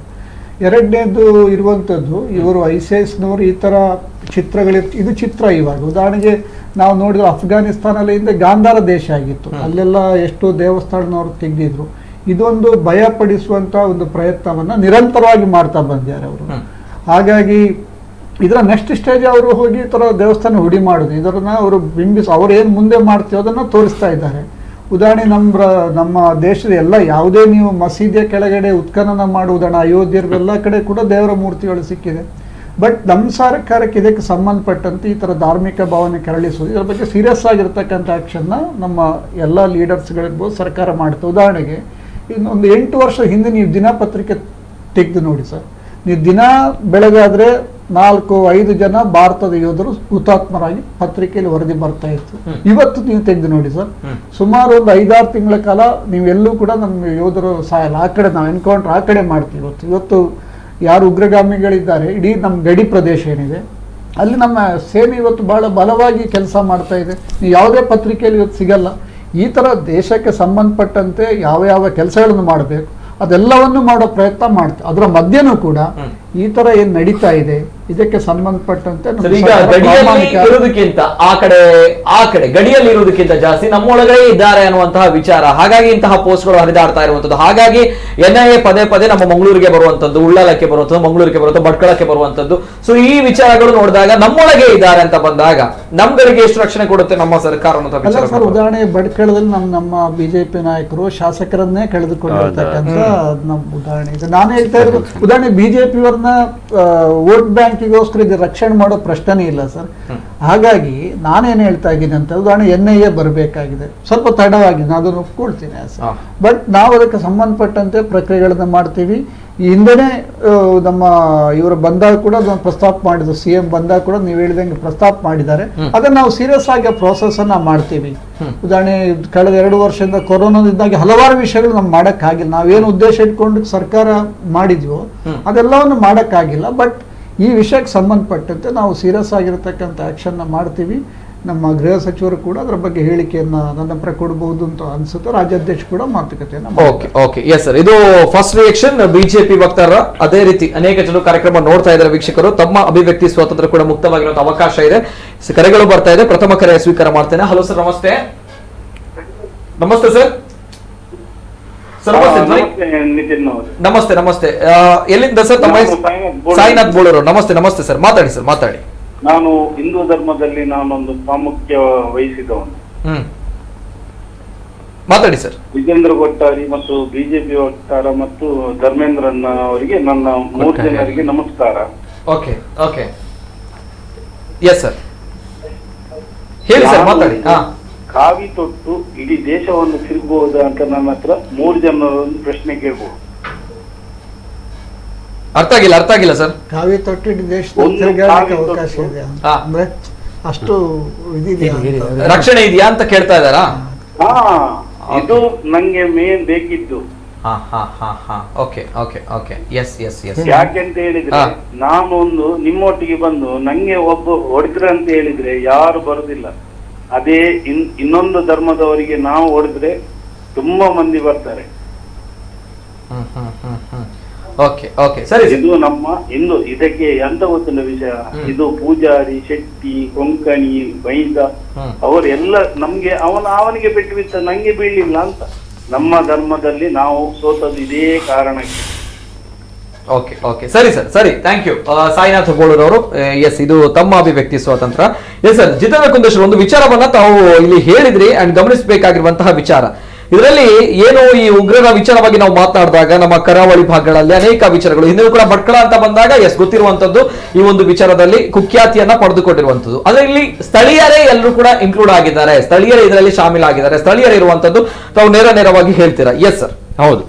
ಈಗ ನಾನು ಸುಮ್ಮನೆ ಕೆಲವು ವಿಚಾರಗಳನ್ನು ಭಟ್ಕಳದಲ್ಲಿ ISI ಇದು ಇತ್ತಲ್ಲ, ಐಸಿಸ್ಗೆ 11 ಮಂದಿ ಜನ ಸೇರಿದ್ದಾರೆ. ಸುಲ್ತಾನ್ ಮತ್ತೆ ಶಫಿ ಉರ್ವೆ ಅಂತ ಏನೋ ಅರ್ವನ್ ಹೌದು, ಅವರೆಲ್ಲ ಏನು ಅಧಿಕೃತವಾಗಿ ಅಲ್ಲಿ ಇದರಲ್ಲಿ ಅಫ್ಘಾನಿಸ್ತಾನದ ಯುದ್ಧದಲ್ಲಿ ಐಸಿಸ್ನೊಟ್ಟಿಗೆ ಸೇರಿ ಅಫ್ಘಾನಿಸ್ತಾನದ ಅವಾಗ ಇತ್ತಲ್ಲ ಆಡಳಿತ ಮಾಡ್ತಾ ಇತ್ತಲ್ಲ, ಅವರೊಡನೆ ಯುದ್ಧದಲ್ಲಿ ಸತ್ತು ಹೋದವರು. ಅದು ಇಲ್ಲಿ 11 ಮಂದಿ ಇದ್ದಾರೆ, ಲೆಕ್ಕ ಪಟ್ಟಿಯನ್ನ ಸಿಗ್ತದೆ. ಅಂದ್ರೆ ಅಲ್ಲಿ ಆ ಭಾಗದಿಂದ ತುಂಬಾ ಜನ ಏನು IS ಅನ್ನ ತುಂಬಾ ಜನ ಅಂತ ಹೇಳಿದ್ರೆ ಲೆಕ್ಕದಲ್ಲಿ ಬೆರಳೆಣಿಕೆ ಲೆಕ್ಕದಲ್ಲಿ ತುಂಬಾ ಜನ ಹೋಗಿದ್ದಾರೆ. ಮತ್ತೆ ಸಿಂಪತೈಸರ್ ಕೂಡ ತುಂಬಾ ಜನ ಇದ್ದಾರೆ ಆ ಭಾಗದಲ್ಲಿ. ಹಾಗಾಗಿ ಅಲ್ಲಿಂದ ಏನು ಮತ್ತೆ ಪಾಕಿಸ್ತಾನದೊಟ್ಟಿಗೆ ಅವರಿಗೊಂದು ವಿಶೇಷವಾದಂತಹ ಸಂಪರ್ಕ ಕೂಡ ಇದೆ, ಒಳ್ಳೆ ರೀತಿಯ ಸಂಪರ್ಕವೂ ಇದೆ, ಫ್ಯಾಮಿಲಿ ಕುಟುಂಬದ ಸಂಪರ್ಕ ಇದೆ. ಆಮೇಲೆ ಈ ರೀತಿಯ ಕೆಲವೊಮ್ಮೆ ಕೆಟ್ಟ ಸಂಪರ್ಕವೂ ಕೂಡ ಬರ್ತದೆ. ಯಾಕೆ ಹೇಳಿದ್ರೆ ಆ ಯಾಸಿನ್ ಭಟ್ಕಳ ಮತ್ತೆ ಇನ್ನೊಬ್ಬ ಹಡ್ಡಿ ಅಂತ ಮತ್ತೆ ಇನ್ನೊಬ್ಬ ಪಾಕಿಸ್ತಾನದ ಇನ್ನೊಬ್ಬ ಇದ್ದಾನೆ, ಅವನ ಹೆಸರು ನೆನಪಿಗೆ ಬರ್ತಾ ಇಲ್ಲ, ಆತರ ಬರ್ತದೆ. ಅವು 3 ಜನಕ್ಕೂ ಕೂಡ ಈ ಇಂಡಿಯನ್ ಮುಜಾಹಿದ್ದೀನ್ನಲ್ಲಿ ಅವರು ಇದ್ದದ್ದಕ್ಕೆ ಅವರಿಗೆ ಇದು ಮರಣದಂಡನೆ ಶಿಕ್ಷೆ ಆಗಿದೆ. ಆಮೇಲೆ ಇಲ್ಲಿ 3 ಜನ ಹಿಡ್ಕೊಂಡು ಬಂದ್ರಲ್ಲ ನಮ್ಮ ಆವತ್ತು 2008 ಅಕ್ಟೋಬರ್ 3 ಮತ್ತು 8 ಆ ಟೈಮ್ನಲ್ಲೆಲ್ಲ ಒಂದು 14 ಮಂದಿಯನ್ನೆಲ್ಲ ಹಿಡ್ಕೊಂಡು ಬಂದಿದ್ದಾರೆ. ಅದರಲ್ಲಿ 2 ಜನ ಅಲ್ಲಿ ಉಳ್ಳಾಲದ ಮುಕ್ಕಚೇರಿಯ ಸಮೀಪದಲ್ಲಿ ಇದ್ದಂತ ಒಂದು 2, ಮತ್ತೆ ಈ ಸುಭಾಷ್ ನಗರ ಕೂಡ ಕೂಳೂರು ಇಲ್ಲಿ ಮೂಳೂರು ಮತ್ತೆ ಮುಲ್ಕಿ ಇಷ್ಟು ಈ ಭಾಗದವರೆಲ್ಲ ಸೇರಿ ಇದ್ದಾರೆ. ಅಬೂಬಕರ್ ಫಕೀರ್ ಬಾವಾ ಅಂತ, ಅವರಿಗೆ 30 ವರ್ಷಗಳ ಕಾಲ ಶಿಕ್ಷೆಯಾಗಿದೆ. 30 ವರ್ಷ ಏನು ಇದೇ ಇಂಡಿಯನ್ ಮುಜಾಹಿದ್ದೀನ್ ಅಂದ್ರೆ ಭಾರತದಾದ್ಯಂತ ಸ್ಫೋಟ ನಡೆಸಿದಂತ ಮತ್ತೆ ಸ್ಫೋಟಕ್ಕೆ ನೆರವು ಕೊಟ್ಟಂತ ಇದನ್ನೆಲ್ಲ ಅಂದ್ರೆ ಉದಾಹರಣೆಗೆ ಈಗಲೇ ಉಳ್ಳಾಲ್ ಪೊಲೀಸ್ ಸ್ಟೇಷನ್ ಹಿಂಭಾಗದಲ್ಲಿ ನೋಡಿದ್ರೆ ಒಂದು ಫೋರ್ಡ್ ಕಾರ್ ಇದೆ ಬೀಳಿದ್ದು, ಅದರಲ್ಲಿ ಇದೇ ಇಲ್ಲಿ ಉಳ್ಳಾಲದಿಂದ ಮಾಡಿದಂತಹ ಬಾಂಬ್ಗಳನ್ನು ತಗೊಂಡೋಗಿದ್ದಾರೆ. ಅಂದ್ರೆ ಕೇಸ್ ಆಗಿದೆ, ನಾವು ಸುಳ್ಳು ಹೇಳುವುದಲ್ಲ ಅಥವಾ ಕಲ್ಪನೆ ಅಲ್ಲ, ಇದು ಕೇಸ್ ಆಗಿ ಅವರಿಗೆ FIR ಆಗಿ ಎಷ್ಟೋ ವರ್ಷಗಳ ಕಾಲ ಅವರು ಸ್ಟೇಷನ್ ಇದರಲ್ಲಿ ಇದ್ದು ದೇಶಾದ್ಯಂತ ಗುಜರಾತ್, ಸೂರತ್ ಸ್ಫೋಟ, ಪುಣೆ ಎಲ್ಲಾ ಕಡೆ ಇವರನ್ನೆಲ್ಲ ಕರ್ಕೊಂಡೋಗಿ 1 ವರ್ಷ ಬಾಡಿ ವಾರೆಂಟ್ ಅಲ್ಲಿ ಎಲ್ಲಾ ಕಡೆ ಆಗಿ ಮೊನ್ನೆ ಇತ್ತೀಚೆಗೆ ಅವರಿಗೆ ಶಿಕ್ಷೆಯಾಗಿ 30 ವರ್ಷಗಳ ಕಾಲ ಅವರು ಪ್ರತಿಯೊಬ್ಬರಿಗೆ ಇದನ್ನ ಸಪರೇಟ್ ಆಗಿ ಏನು ಶಿಕ್ಷೆ ಅನುಭವಿಸಬೇಕು ಅಂತ ಹೇಳಿದ್ರೆ ಒಬ್ಬನಿಗೆ 25 ವರ್ಷ ಆದ್ರೆ ಅವ 55 ವರ್ಷ ಆಗ್ತದೆ, ಇನ್ನೊಬ್ಬ 45 ವರ್ಷ ಆಗಿತ್ತು ಅಂದ್ರೆ ಅವನಿಗೆ 70 ಆ ತರ ಕ್ರಾಸ್ ಆಗ್ತದೆ. ಇನ್ನೊಬ್ಬ ಹೀಗೆ ಅವ್ರದ್ದೆಲ್ಲ ಜೀವನ ಅಂದ್ರೆ ಅಷ್ಟು ಸಿಕ್ಕಿಬಿದ್ದು ಸುಮ್ಮನೆ ಕೆಲವರು ಆವಾಗ ಈ ಭಾಗದಲ್ಲಿ ಅದು ಮಕ್ಕಳದ್ದು ಏನು ಭೂಪಟ ಚಿತ್ರ ಕರ್ಕೊಂಡೋಗಿ ಅವರನ್ನ ಕೇಸ್ ಜಡಿದ್ದಾರೆ ಅಂತ ಆ ರೀತಿಯಾಗಿ ಪೊಲೀಸರು ಲಘುವಾಗಿ ಮಾಡಿದ್ರು. ಆದ್ರೆ 30 ವರ್ಷ ಶಿಕ್ಷೆ ಆಗೋದು ಸುಲಭ. ಮತ್ತೆ ಅವರಿಗೆ ಯಾಸಿನ್ ಭಟ್ಕಲ್ ಮತ್ತೆ ಅವರು ಹಡ್ಡಿ ಮತ್ತೆ ಅವರೆಲ್ಲ ಅವರಿಗೆ ಏನು ಮರಣದಂಡನೆ ಶಿಕ್ಷೆ ಇಲ್ಲಿ ಆಗುವಂಥದ್ದು ಅಂದ್ರೆ ಇದು ಕಲ್ಪನೆ ಹೇಳುವಂಥದ್ದಲ್ಲ, ಈ ಭಾಗದಿಂದಲೇ ಹೋಗಿರುವಂಥದ್ದು. ಮತ್ತೆ ಈ ಭಾಗದಲ್ಲಿ ರಿಯಾಜ್ ಭಟ್ಕಳ ಕೆಲವೊಂದು ಬಿಲ್ಡಿಂಗ್ ಕೂಡ ಮಾಡಿದ್ದಾನೆ ಹೇಳಿದ್ರು. ಅಂದ್ರೆ ಇಲ್ಲೆಲ್ಲ ಸಾಕ್ಷಿಗಳಿದೆ, ಇಲ್ಲೆಲ್ಲ ಅವ ಲಾಸ್ಟಿಗೆ ಇಲ್ಲಿಂದ ತಪ್ಪಿಸ್ಕೊಂಡು ಹೋಗ್ತಾನೆ 2008ರಲ್ಲಿ ಇದೇ ಜ್ಯೋತಿ ಸರ್ಕಲ್ ಅಲ್ಲಿ ಅವ ಬೈಕಲ್ಲಿ ಇನ್ನೊಬ್ಬ ಬಂದು ಅಲ್ಲಿಂದ ಹೋದವ ಎಲ್ಲಿ ಹೋದ ಅಂತ ಸಿಗುದಿಲ್ಲ. ಅವರೊಂದು ಗ್ಯಾಂಗ್ ಇದೆ, ಯಾಸಿನ್ ಭಟ್ಕಳ, ತುಂಬಾ ಜನ, ಕಪಾಡಿಯ, ಅವರದೊಂದು 14 ಮಂದಿ ಯಾವಾಗ ಅರೆಸ್ಟ್ ಆಗಿದ್ರು, ಅದರಲ್ಲಿ ಕೆಲವರು ಸಿಕ್ಲಿಲ್ಲ. ಅಕ್ಬರ್ ಚೌಧರಿ ಅಂತ ಇವರೆಲ್ಲ ಬೇರೆ ಬೇರೆ ಭಾಗದವರು. ಮತ್ತೆ ಈ ಭಾಗದವರು ಕೂಡ ವಿಟ್ಲದ ಹಕ್ಕಲ ಮನೆ, ವಿಠಲಮಕ್ಕಿ ಇಲ್ಲೆಲ್ಲ ಅವರು ಬಾಂಬ್ಗಳನ್ನ ದೋಣಿ ಬಾಂಬ್ಗಳನ್ನೆಲ್ಲ ಅವತ್ತು ಹಿಡಿದಿದ್ರ ಸ್ಫೋಟ ಆಯ್ತಲ್ಲ ಅಲ್ಲೆಲ್ಲ ತಯಾರಿಸಿದ್ದು ಅಲ್ಲಿ ಕೊಪ್ಪದ ಆ ಭಾಗದಲ್ಲಿ ಟಾರ್ಗೆಟ್ ಪ್ರಾಕ್ಟೀಸ್ ಮಾಡ್ತಾ ಇದ್ದದ್ದು ಕೂಡ ಅಲ್ಲಿ. ಅಂದ್ರೆ ಇದು ಏನು ಅಲ್ಲಿ ಇವ್ರಿಗೆ ಹೋಗಿ ಸ್ಫೋಟಗಳನ್ನೆಲ್ಲ ಇಟ್ಕೊಂಡು ಬಂದಿದ್ದಾನೆ. ಸುಮ್ಮನೆ ಇದು ಶಿಕ್ಷೆ ಆಗಿದೆ. ನಾನು ಹೇಳುವಂಥದ್ದು ಇದು ಏನು ಕಲ್ಪನೆ ಅಥವಾ ಒಬ್ಬ ತಲೆಯಲ್ಲಿ ಆರೋಪ ಮಾಡುವ ಅವನಿಗೆ ಕೂತು ಕೆಲಸ ಇಲ್ಲ ಆ ರೀತಿಯಲ್ಲಿ ಇಲ್ಲಿ ನಡೀತಾ ಇದೆ. ಇದು ವೆಬ್ಗಳಲ್ಲಿ ನಡೀತಾ ಇದ್ದಲ್ಲ, ಭೌತಿಕವಾಗಿಯೂ ಕೂಡ ಎಲ್ಲಾ ಭಾಗದಲ್ಲಿ ಉಗ್ರ ಚಟುವಟಿಕೆಗಳು ನಡೀತಾ ಇತ್ತು. ಮತ್ತೆ ಈಗ ಇತ್ತೀಚೆಗೆ ಇದೆಲ್ಲ ಅರೆಸ್ಟ್ಗಳೆಲ್ಲ ಆದ್ಮೇಲೆ ಆ ರೀತಿಯಾದಂತಹ ಒಂದು ಚಟುವಟಿಕೆ ನೇರವಾಗಿ ಹೋಗದಿದ್ರೆ ಸಿಂಪಥೈಸರ್ಗಳ ಸಂಖ್ಯೆ ಸಿಕ್ಕಾಪಟ್ಟೆ ಆಗಿದೆ. ವೆಬ್ಗಳು ಬಂದ ಮೇಲೆ ನಾವು ನೋಡ್ಬೋದು ಸಿಂಪಥೈಸರ್ ಸಂಖ್ಯೆ ಜಾಸ್ತಿ ಆಗಿದೆ. ಮತ್ತೆ ಇದು ದೇವರ ವಿಗ್ರಹ ಏನನ್ನಿಸ್ತದೆ ಅಂತ ನಿಮ್ಗೆ ಕೇಳಿದ್ರು. ಇದು ಇಂಥ ವಿಗ್ರಹಗಳನ್ನು ನಾವು ನೋಡಿ ಯಾವಾಗ್ಲೂ ನೀವು ದೊಡ್ಡ ದೊಡ್ಡ ದೇವಸ್ಥಾನ ಪುಣ್ಯಕ್ಷೇತ್ರ ಇದಕ್ಕೆಲ್ಲ ಹೋದ್ರೆ ಇಂಥ ವಿಗ್ರಹಗಳದ್ದೇ ಚಿತ್ರ ಕಾಣೋದು. ಯಾಕೆ ಹೇಳಿದ್ರೆ ಇವರಿಗೆ ಏನು ನಮ್ಮ ತೈಮೂರ್ ಇರ್ಬೋದು, ಮೊಹಮ್ಮದ್ ಗಸ್ನಿ ಮೊಹಮ್ಮದ್ ಬಿನ್ ತುಘಲಕ್ ಇವರೆಲ್ಲ ವಿಗ್ರಹ ಭಂಜಕರೇ ಸ್ವಾಮಿ. ಎಷ್ಟು ವರ್ಷದಿಂದ ಇಲ್ಲಿಯ ವಿಗ್ರಹ ಭಂಜನೆ ಮಾಡಿ ಈಗಿನ ಇತಿಹಾಸ ನಾವು ಮಾತಾಡೋದಲ್ಲ. ಇದು ಸಾವಿರಾರು ವರ್ಷಗಳಿಂದ ಪೃಥ್ವಿರಾಜ್ ಚೌಹಾಣ ಅವರು ಯಾರ್ಯಾರು ಪಾಪ ಪೌರವ ಅವರೆಲ್ಲ ಇತಿಹಾಸ ಪುರಾಣ ಎಲ್ಲೂ ಕೂಡ ಆ ಭಾಗದಿಂದ ಬಂದಂತ ಉಗ್ರರು, ನಾನು ಉಗ್ರರು ಅಂತ ಹೇಳ್ತೇನೆ, ದಾಳಿಕೋರರು ಆಮೇಲೆ ಒಂದೊಂದೇ ದೇಶ ನೋಡಿ ಆ ಭಾಗದಿಂದ ಬಂದರು. ಅಫ್ಘಾನಿಸ್ತಾನ ಹೋಯ್ತು, ಪಾಕಿಸ್ತಾನ ಹೋಯ್ತು, ಆಮೇಲೆ ಕಾಶ್ಮೀರ ಅರ್ಧ ಮುಕ್ಕಾಲು ವಾಸಿ ಹೋಗ್ತಾ ಇತ್ತು. ಈಗ ಏನಾಗಿದೆ ಅಂದ್ರೆ ಒಳಗೆ ಬಂದ್ರು. ಏನಾಯ್ತು ಕೇರಳ, ಮಂಗಳೂರು, ಕಾಸರಗೋಡು, ಭಟ್ಕಳ ಅಂದ್ರೆ ಈ ಭಾಗದಲ್ಲಿ ಬಂತು. ಅಂದ್ರೆ ಇದರಿಂದ ತುಂಬಾ ಸಂತ್ರಸ್ತರಾದ್ರು ಇನ್ನು ಭಾರತ ದೇಶದಲ್ಲಿ. ಹಾಗಾಗಿ ನಾನು ಹೇಳುವಂಥದ್ದು ಇದು ಏನು ಸುಲಭದಲ್ಲಿ ಮುಗಿಯುವಂಥದ್ದಲ್ಲ. ಎಷ್ಟೋ ವರ್ಷಗಳ ಇತಿಹಾಸ ಇದೆ ವಿಗ್ರಹ ಭಂಜನೆ. ಎಷ್ಟೋ ಜನ ಹಿಂದೂಗಳನ್ನ ಕೊಂದು ಏನು ಹೆಬ್ಬಾಗಿಲಿನಲ್ಲಿ ನೇತಾಕಿದ್ರು. ಯಾಕೆ ಅವರೆಲ್ಲ ವಿಗ್ರಹ ಭಂಜನ ಕತೆ ಹಳೆಯದು. ಈಗ ನಿನ್ನೆ ಮೊನ್ನೆ ಟಿಪ್ಪು ಸುಲ್ತಾನ್ ಅವನು ಕೂಡ ಏನು ಅಲ್ಲಿ ಯಾರೋ ಅಯ್ಯಂಗಾರಿಗಳನ್ನ ಸಾಲಾಗಿ ಅವ್ರು ಈಗಲೂ ದೀಪಾವಳಿ ಆಚರಣೆ ಮಾಡೋದು ಸಾಲಾಗಿ ಕೊಂದು ನೇತಾಕಿದ್ರಂತೆ. ಅಂದ್ರೆ ಇವರು ಕೊಲ್ಲುವಂಥದ್ದು, ವಿಗ್ರಹ ಭಂಜನೆ ಮಾಡುವಂಥದ್ದು ಎಲ್ಲ ಅವರು ಮತ್ತೆ ಯಾವುದಾದ್ರೂ ಒಂದು ದೇವಸ್ಥಾನಕ್ಕೆ ದೇಣಿಗೆ ಕೊಟ್ಟರೆ ಮುಗೀತು. ಇಷ್ಟು ಜನ ಸತ್ತದ್ದು, ಕೊಲೆ ಮಾಡಿದ್ದು, ದೇವಸ್ಥಾನ ಧ್ವಂಸ ಮಾಡಿದ್ದು, ಬಂಗಾರ ದೋಚಿದ್ದು ಎಲ್ಲದಕ್ಕೆ ಮಾಫಿ. ನೋಡಿ, ಇದು ಪತ್ರ ಬರೆದಿದ್ದಾನೆ. ಹಾಗಾಗಿ ಇಲ್ಲ ಅಂದ್ರೆ ಈ ರೀತಿಯಾದಂತ ಒಂದು ನಮ್ಮಲ್ಲೇ ಭಾರತದೊಳಗಿನ ಒಂದು ವರ್ಗ ಕೂಡ ಇಂತಹ ಕೆಲವು ದಾಳಿಕೋರರನ್ನು ಮತ್ತೆ ಗೃಹ ಭಂಜಕರನ್ನು ಮತ್ತೆ ನಮ್ಮ ಭಾರತೀಯರನ್ನೇ ಕೊಲ್ಲುವಂತಹ ವ್ಯಕ್ತಿಗಳನ್ನ ವಿಜೃಂಭಿಸುತ್ತಾರೆ. ಇನ್ನೊಂದು ಕಡೆ ಈ ರೀತಿಯಾಗಿ ಈ ರೀತಿಯಾದ ಉಗ್ರ ಚಟುವಟಿಕೆ ನಡೆಸುವಾಗ ಅದಕ್ಕೆ ಈಗ ಆಗ್ತಾ ಇದೆ ಕೆಲಸ. ಆದ್ರೆ ನಾನು ಹೇಳುವಂಥದ್ದು, ಅವರು ತುಂಬಾ ಫಾಸ್ಟ್ ಇದ್ದಾರೆ. ಅದನ್ನ ಅಂತಹ ಸಿಂಪಥೈಸರ್ಗಳು ಹೆಚ್ಚು ಮೊದಲು ಒಂದು ಕಟ್ಟುನಿಟ್ಟಿನ ಕಾಮನ್ ಸಿವಿಲ್ ಕೋಡ್ ಇತ್ಯಾದಿಗಳನ್ನ ತರುವುದು, ಆಮೇಲೆ ಇಂತಹ ಉಗ್ರ ಚಟುವಟಿಕೆ ನಡೆಸುವವರನ್ನ ಕಟ್ಟುನಿಟ್ಟಾಗಿ ಪ್ರತಿಬಂಧಿಸುವುದು. ಯಾಕೆ ಹೇಳಿದ್ರೆ ಒಳ್ಳೆ ಮುಸ್ಲಿಮರಿಗೆ ಇದರಿಂದಾಗಿ ತುಂಬಾ ಅವಮಾನ ಆಗ್ತಾ ಇದೆ. ಯಾರೋ ಒಂದು ಕೋಮು ವಿಷ ಬೀಜಗಳು ವೈರಸ್ಗಳಾಗಿ ಪರಿವರ್ತನೆ ಹೊಂದಿ ಟೆರರಿಸ್ಟ್ಗಳಾಗಿ ಈ ತರ ಒಂದು ಕೆಲಸ ಮಾಡ್ತಾ ಇದ್ದಾರೆ. ಇದರಿಂದಾಗಿ ಒಂದು ಒಳ್ಳೆಯ ಮುಸ್ಲಿಮರ ಒಂದು ಗುಂಪು, ದೊಡ್ಡ ಗುಂಪೇ ಇರ್ತದೆ. ಈ ಕೋಮುವಾದಿಗಳು ಅದಕ್ಕೆ ಸಣ್ಣ ಪುಟ್ಟ ಸಂಘಟನೆಗಳು ಬೆಂಬಲ ಕೊಡ್ತಾ ಅದನ್ನ ಒಳ್ಳೆಯ ಮುಸ್ಲಿಮರ ಸಿಂಪತಿಯನ್ನು ಪಡೀಲಿಕ್ಕೆ ಭಾರಿ ಮಾಡಿದ್ರೆ ಆಗ್ತಾ ಇಲ್ಲ.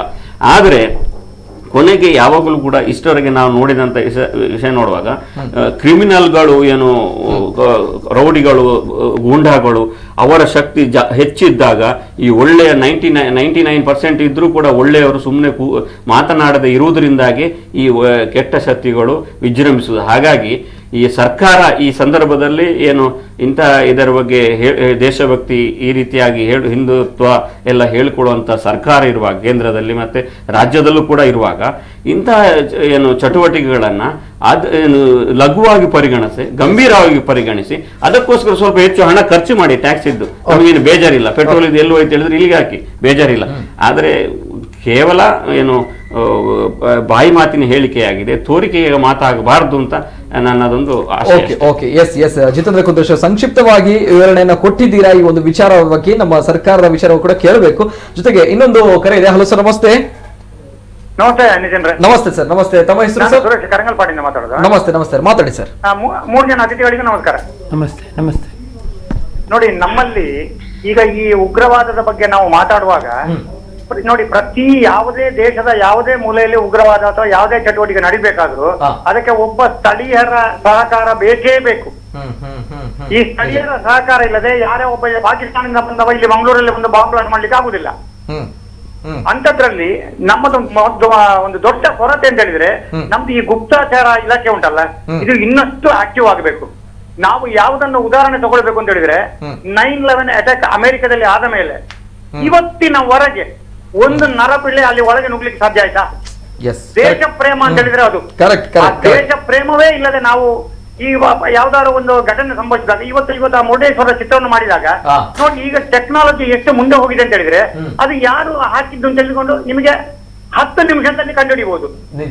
ಅದನ್ನು ಯಾವ ಫೋಟೋವನ್ನು ಡಿಸ್ಪ್ಲೇಸ್ ಮಾಡಿದವ ಯಾರು ಅಂತೇಳಿ ನೋಡಿ. ಇದೆಲ್ಲ ಆದ ಘಟನೆ ಆದ 1 ಗಂಟೆ ಒಳಗೆ ಆ ಮನುಷ್ಯ ಅದು ಅರೆಸ್ಟ್ ಆಗಲೇಬೇಕು. ನಮ್ಮ ಈ ಲಾ ಡಿಪಾರ್ಟ್ಮೆಂಟ್, ಪೊಲೀಸ್ ಡಿಪಾರ್ಟ್ಮೆಂಟ್ ಇದು ಈ ಕ್ಷಿಪ್ರಗತಿಯಲ್ಲಿ ಇದಕ್ಕೆ ಆಕ್ಷನ್ ತಗೊಳ್ಳದಿದ್ರೆ ಇದು ಮುಂದುವರಿತಾ ಇರ್ತದೆ. ನಾವು ಇದು ಒಂದು ಸಣ್ಣ ಉದಾಹರಣೆ ಕೊಡ್ತೇನೆ. ಉತ್ತರ ಪ್ರದೇಶ ರೌಡಿಗಳ ಸ್ವರ್ಗ ಆಗಿತ್ತು. ನಾನು ಹೇಳುದು, ಇದೇ ಯೋಗಿ ಸರ್ಕಾರ ಬಂದ ಮೇಲೆ, ನಾನು ಇಲ್ಲಿ ಪಾರ್ಟಿಯನ್ನು ಬಿಂಬಿಸ್ತಾ ಇಲ್ಲ, ಒಂದು 100-200ವರೆಗೆ ಎನ್ಕೌಂಟರ್ ಮಾಡಿದ್ರು. ಈಗ ನೋಡಿ, ಒಂದು ಹಂತದಲ್ಲಿ ನೀವು ರೌಡಿ ತೀವ್ರವಾದ ಕ್ರಿಮಿನಲ್ಸ್ ಅನ್ನು ತೆಗೆದು ಜೈಲಿಗೆ ಹಾಕಿದ್ರು ಉಂಟಲ್ಲ, ಅವರು ಜೈಲಿಂದಲೇ ಕಾರಬಾರ ಮಾಡ್ತಾರೆ. ಅದಕ್ಕೆ ನಿಮಗೆ ಅಂತಿಮವಾದ ಮಧ್ಯೆ ಎನ್ಕೌಂಟರ್. ನೀವು 4 ಸಲ ಇಂಥ ಉಗ್ರವಾದಿಗಳಿಗೆ ಈ ಶಿಕ್ಷೆಯನ್ನು ಕೊಡಿ, ನಿಮ್ಮ ಯಾವ ಉಗ್ರವಾದಿ ಫೋಟೋವು ಬರುವುದಿಲ್ಲ, ಅವನ ಎಚ್ಚರಿಕೆಯೂ ಬರುವುದಿಲ್ಲ. ನಮ್ಮಲ್ಲಿ ಕಾನೂನು ತೀವ್ರಗೊಳ್ಳದೆ, ನಮ್ಮ ಈ ಶಿಕ್ಷೆ ತೀವ್ರಗೊಳ್ಳದೆ ಇದನ್ನು ನಮಗೆ ತಡಲಿಕ್ಕೆ ಸಾಧ್ಯ ಇಲ್ಲ. ನಾವು ಡಿಸ್ಕಷನ್ ಮಾಡಬಹುದು, ಬಟ್ ನಾಳೆ ಇಂಥದ್ದೇ ಕೆಲವು ಕ್ರಿಮಿಗಳು ಈ ಸಮಾಜದಲ್ಲಿ ಉಂಟು. ಈ ಕ್ರಿಮಿಗಳನ್ನು ಮಾಡ್ಬೇಕಾದ್ರೆ ನೀವು ಕ್ರಿಮಿಗಳನ್ನು ಮುಗಿಸಬೇಕು ಹೊರತು ಅವರನ್ನು ಜೈಲಿಗೆ ಹಾಕಿ ಪ್ರಯೋಜನ ಇಲ್ಲ. ಇದು ನನ್ನ ವೈಯಕ್ತಿಕ ಅಭಿಪ್ರಾಯ. ಸರ್, ವೈಯಕ್ತಿಕ ಅಭಿಪ್ರಾಯ ಆದ್ರೂ ತುಂಬಾ ತರ್ಕಬದ್ಧವಾಗಿರುವಂತಹ ಮಾತು, ತುಂಬಾ ಚೆನ್ನಾಗಿ ಹೇಳಿದ್ದೀರಾ. Yes sir, thank you sir, thank you. Yes, ಇನ್ನೊಂದು ಕರೆ ಇದೆ. ಹಲೋ ಸರ್, ನಮಸ್ತೆ ಸರ್. ನಮಸ್ತೆ, ಧ್ವನಿ ಕೇಳ್ತಾ ಇದೆಯಾ? ಹಲೋ ಸರ್, ನಮಸ್ತೆ. ನಮಸ್ತೆ ಸರ್, ತಮ್ಮ ಹೆಸರು ಎಲ್ಲಿಂದ ಕರೆ ಮಾಡ್ತಾ ಇದ್ದೀರಾ ಸರ್? ಆದಿತ್ಯ ಅಂತ, ಕಲರ್ಸರಿಯಿಂದ. ನಮಸ್ತೆ, ಮಾತಾಡಿ ಸರ್ ಆದಿತ್ಯ ಅವರೇ. ಏನಿಲ್ಲ ಸರ್, ಬಾರಿ ವಿಷಯ ನೋಡಿ ತುಂಬಾ ಬೇಸರ ಆಗುತ್ತೆ. ಕಂಟಿನ್ಯೂಸ್ ಆಗ್ಲಿ ನಾವು ಮಂಗಳೂರಲ್ಲಿ ಆದ ಘಟನೆ ಹಾಗೂ ಈಗ ನಡೀತಿರುವ ಘಟನೆ ನೋಡಿ ನಮ್ಮ ಪೊಲೀಸ್ ಇಲಾಖೆಯವರು ಏನ್ ಮಾಡ್ತಿದ್ದಾರೆ ನಮ್ಗೆ ಗೊತ್ತಾಗ್ತಾ ಇಲ್ಲ. ಯಾಕಂದ್ರೆ ಕಂಟಿನ್ಯೂಸ್ ಆಗಿ ಇಷ್ಟು ಸುಲಭವಾಗಿ ಎಲ್ಲರೂ ಪೋಸ್ಟ್ ಆಗ್ತಾರೆ, ಅದನ್ನ ಕಠಿಣ ಕ್ರಮವೇನಿಲ್ಲ, ಎಲ್ಲರೂ ನಮ್ಮನ್ನು ಬಲಹೀನರನ್ನಾಗಿ ಮಾಡಿಸಿದ್ದಾರೆ ಅಂತ ಅನ್ಕೊಳ್ತೇವೆ ಸರ್. ಈ ತರ ಎಲ್ಲ ಪೋಸ್ಟ್ ಎಲ್ಲ ಹಾಕಿ ಒಂದು ಗ್ರೂಪ್, ಒಂದು ಸಂಘಟನೆಗಳು ಎಲ್ಲ ಇದೆ ಮಂಗಳೂರಲ್ಲಿ. Okay okay okay yes yes sir, ಬೇಸರ ಆಗಿದೆ, ಘಾಸಿ ಆಗಿದೆ ಅಂತ ಅವ್ರು ಹೇಳ್ತಾ ಇದ್ದಾರೆ ಅಲ್ವಾ sir? Yes sir, okay, thank you. ಕಲ್ಲಡ್ಕದಿಂದ ಕರೆ ಮಾಡಿರುವಂತಹ ವ್ಯಕ್ತಿಯ ಮಾತುಗಳು. ಎಸ್ ಸರ್, ನೇರವಾಗಿ ರವಿಚಂದ್ರ ಅವರೇ ಉತ್ತರ ಕೊಡಬೇಕಾಗುತ್ತೆ. ಕರೆ ಮಾಡಿರುವಂತಹ ವ್ಯಕ್ತಿಗಳು ಹೇಳುವಂತಹ ವಿಚಾರ ಜೊತೆಗೆ ಕೊಳಲ್ಬೆಳಿಂದ ಬಹುಶಃ ಒಬ್ರು ಕರೆ ಮಾಡಿರುವಂತಹ ವಿಚಾರ, ಒಂದು ಎಕ್ಸಾಂಪಲ್ ಅನ್ನು ಕೂಡ ಕೊಟ್ರು. ಬೇರೆ ಬೇರೆ ದೇಶಗಳಿಗೆ ಇಚ್ಛಾಶಕ್ತಿ ಇದೆ, ತಮ್ಮ ದೇಶವನ್ನ ನಾವುಗಳು ಉಳಿಸ್ಕೊಳ್ಬೇಕು, ನಮ್ಮ ಪ್ರಜೆಗಳು ನಮ್ಮ ಮೇಲೆ ಇಟ್ಟಿರುವಂತಹ ನಂಬಿಕೆನ ನಾವುಗಳು ಉಳಿಸ್ಕೊಳ್ಬೇಕು, ಪ್ರಜೆಗಳು ಯಾವ ಆಧಾರದ ಮೇಲೆ ನಮ್ಮನ್ನ ಆಯ್ಕೆ ಮಾಡಿದ್ದಾರೆ ಅದನ್ನ ಉಳಿಸ್ಕೊಳ್ಬೇಕು. ಸೊ ಹಾಗಾಗಿ ಬಟ್ ತಾವುಗಳು ಏನ್ ಮಾಡ್ತಾ ಇದ್ರ ಅಂತ ಪ್ರಶ್ನೆಯನ್ನ ಕೇಳ್ತಾ ಇದ್ದಾರೆ. ಸೊ ಅದಕ್ಕೋಸ್ಕರ ನಿಮ್ಮಲ್ಲೇ ನಾನು ನೇರವಾಗಿ ಕೇಳ್ತೇನೆ. ಗುಪ್ತಚರ ಇಲಾಖೆಯ ಬಗ್ಗೆ ಮಾತನಾಡಿದಾಗ, ರಾಷ್ಟ್ರೀಯ ತನಿಖಾ ದಳ ಕಚೇರಿ ಬರಬೇಕು ಅಂತ ಬಂದಾಗ, ಎಸ್, ವಿಶ್ವ ಹಿಂದೂ ಪರಿಷತ್ ಮಾತಾಡುತ್ತೆ, ಬಿಜೆಪಿಯ ಇನ್ನಿತರ ಮುಖಂಡರು ಮಾತಾಡ್ತಾರೆ, ಆದ್ರೆ ತಮ್ಗಳ ಪಕ್ಷ, ಆದ್ರೆ ತಾವುಗಳು ಏನು ಮಾಡಿಲ್ಲ ಅನ್ನುವಂತಹ ವಿಚಾರಗಳು. Yes sir.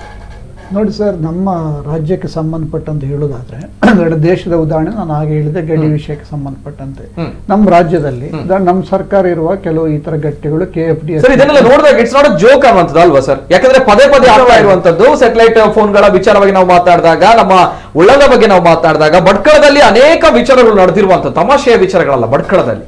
ಎಸ್, ನೋಡಿ ಏನಾಗಿದೆ ಅಂತಂದ್ರೆ, ನಾವು ಈ KFD-SF SDP ಅವುಗಳು ಹಿಂದೆ ಮೈಸೂರಲ್ಲಿ ಒಂದು ಬಾಲಕನ ಅಪಹರಣ ಮಾಡಿ, KFD SDP ಎರಡು ಕೂಡ ಸೇರಿ ಅವರ ಮೇಲೆ ಕಂಪ್ಲೇಂಟ್ ಆಗಿರುತ್ತೆ, FIR ಚಾರ್ಜ್ ಶೀಟ್ ಆಗುತ್ತೆ.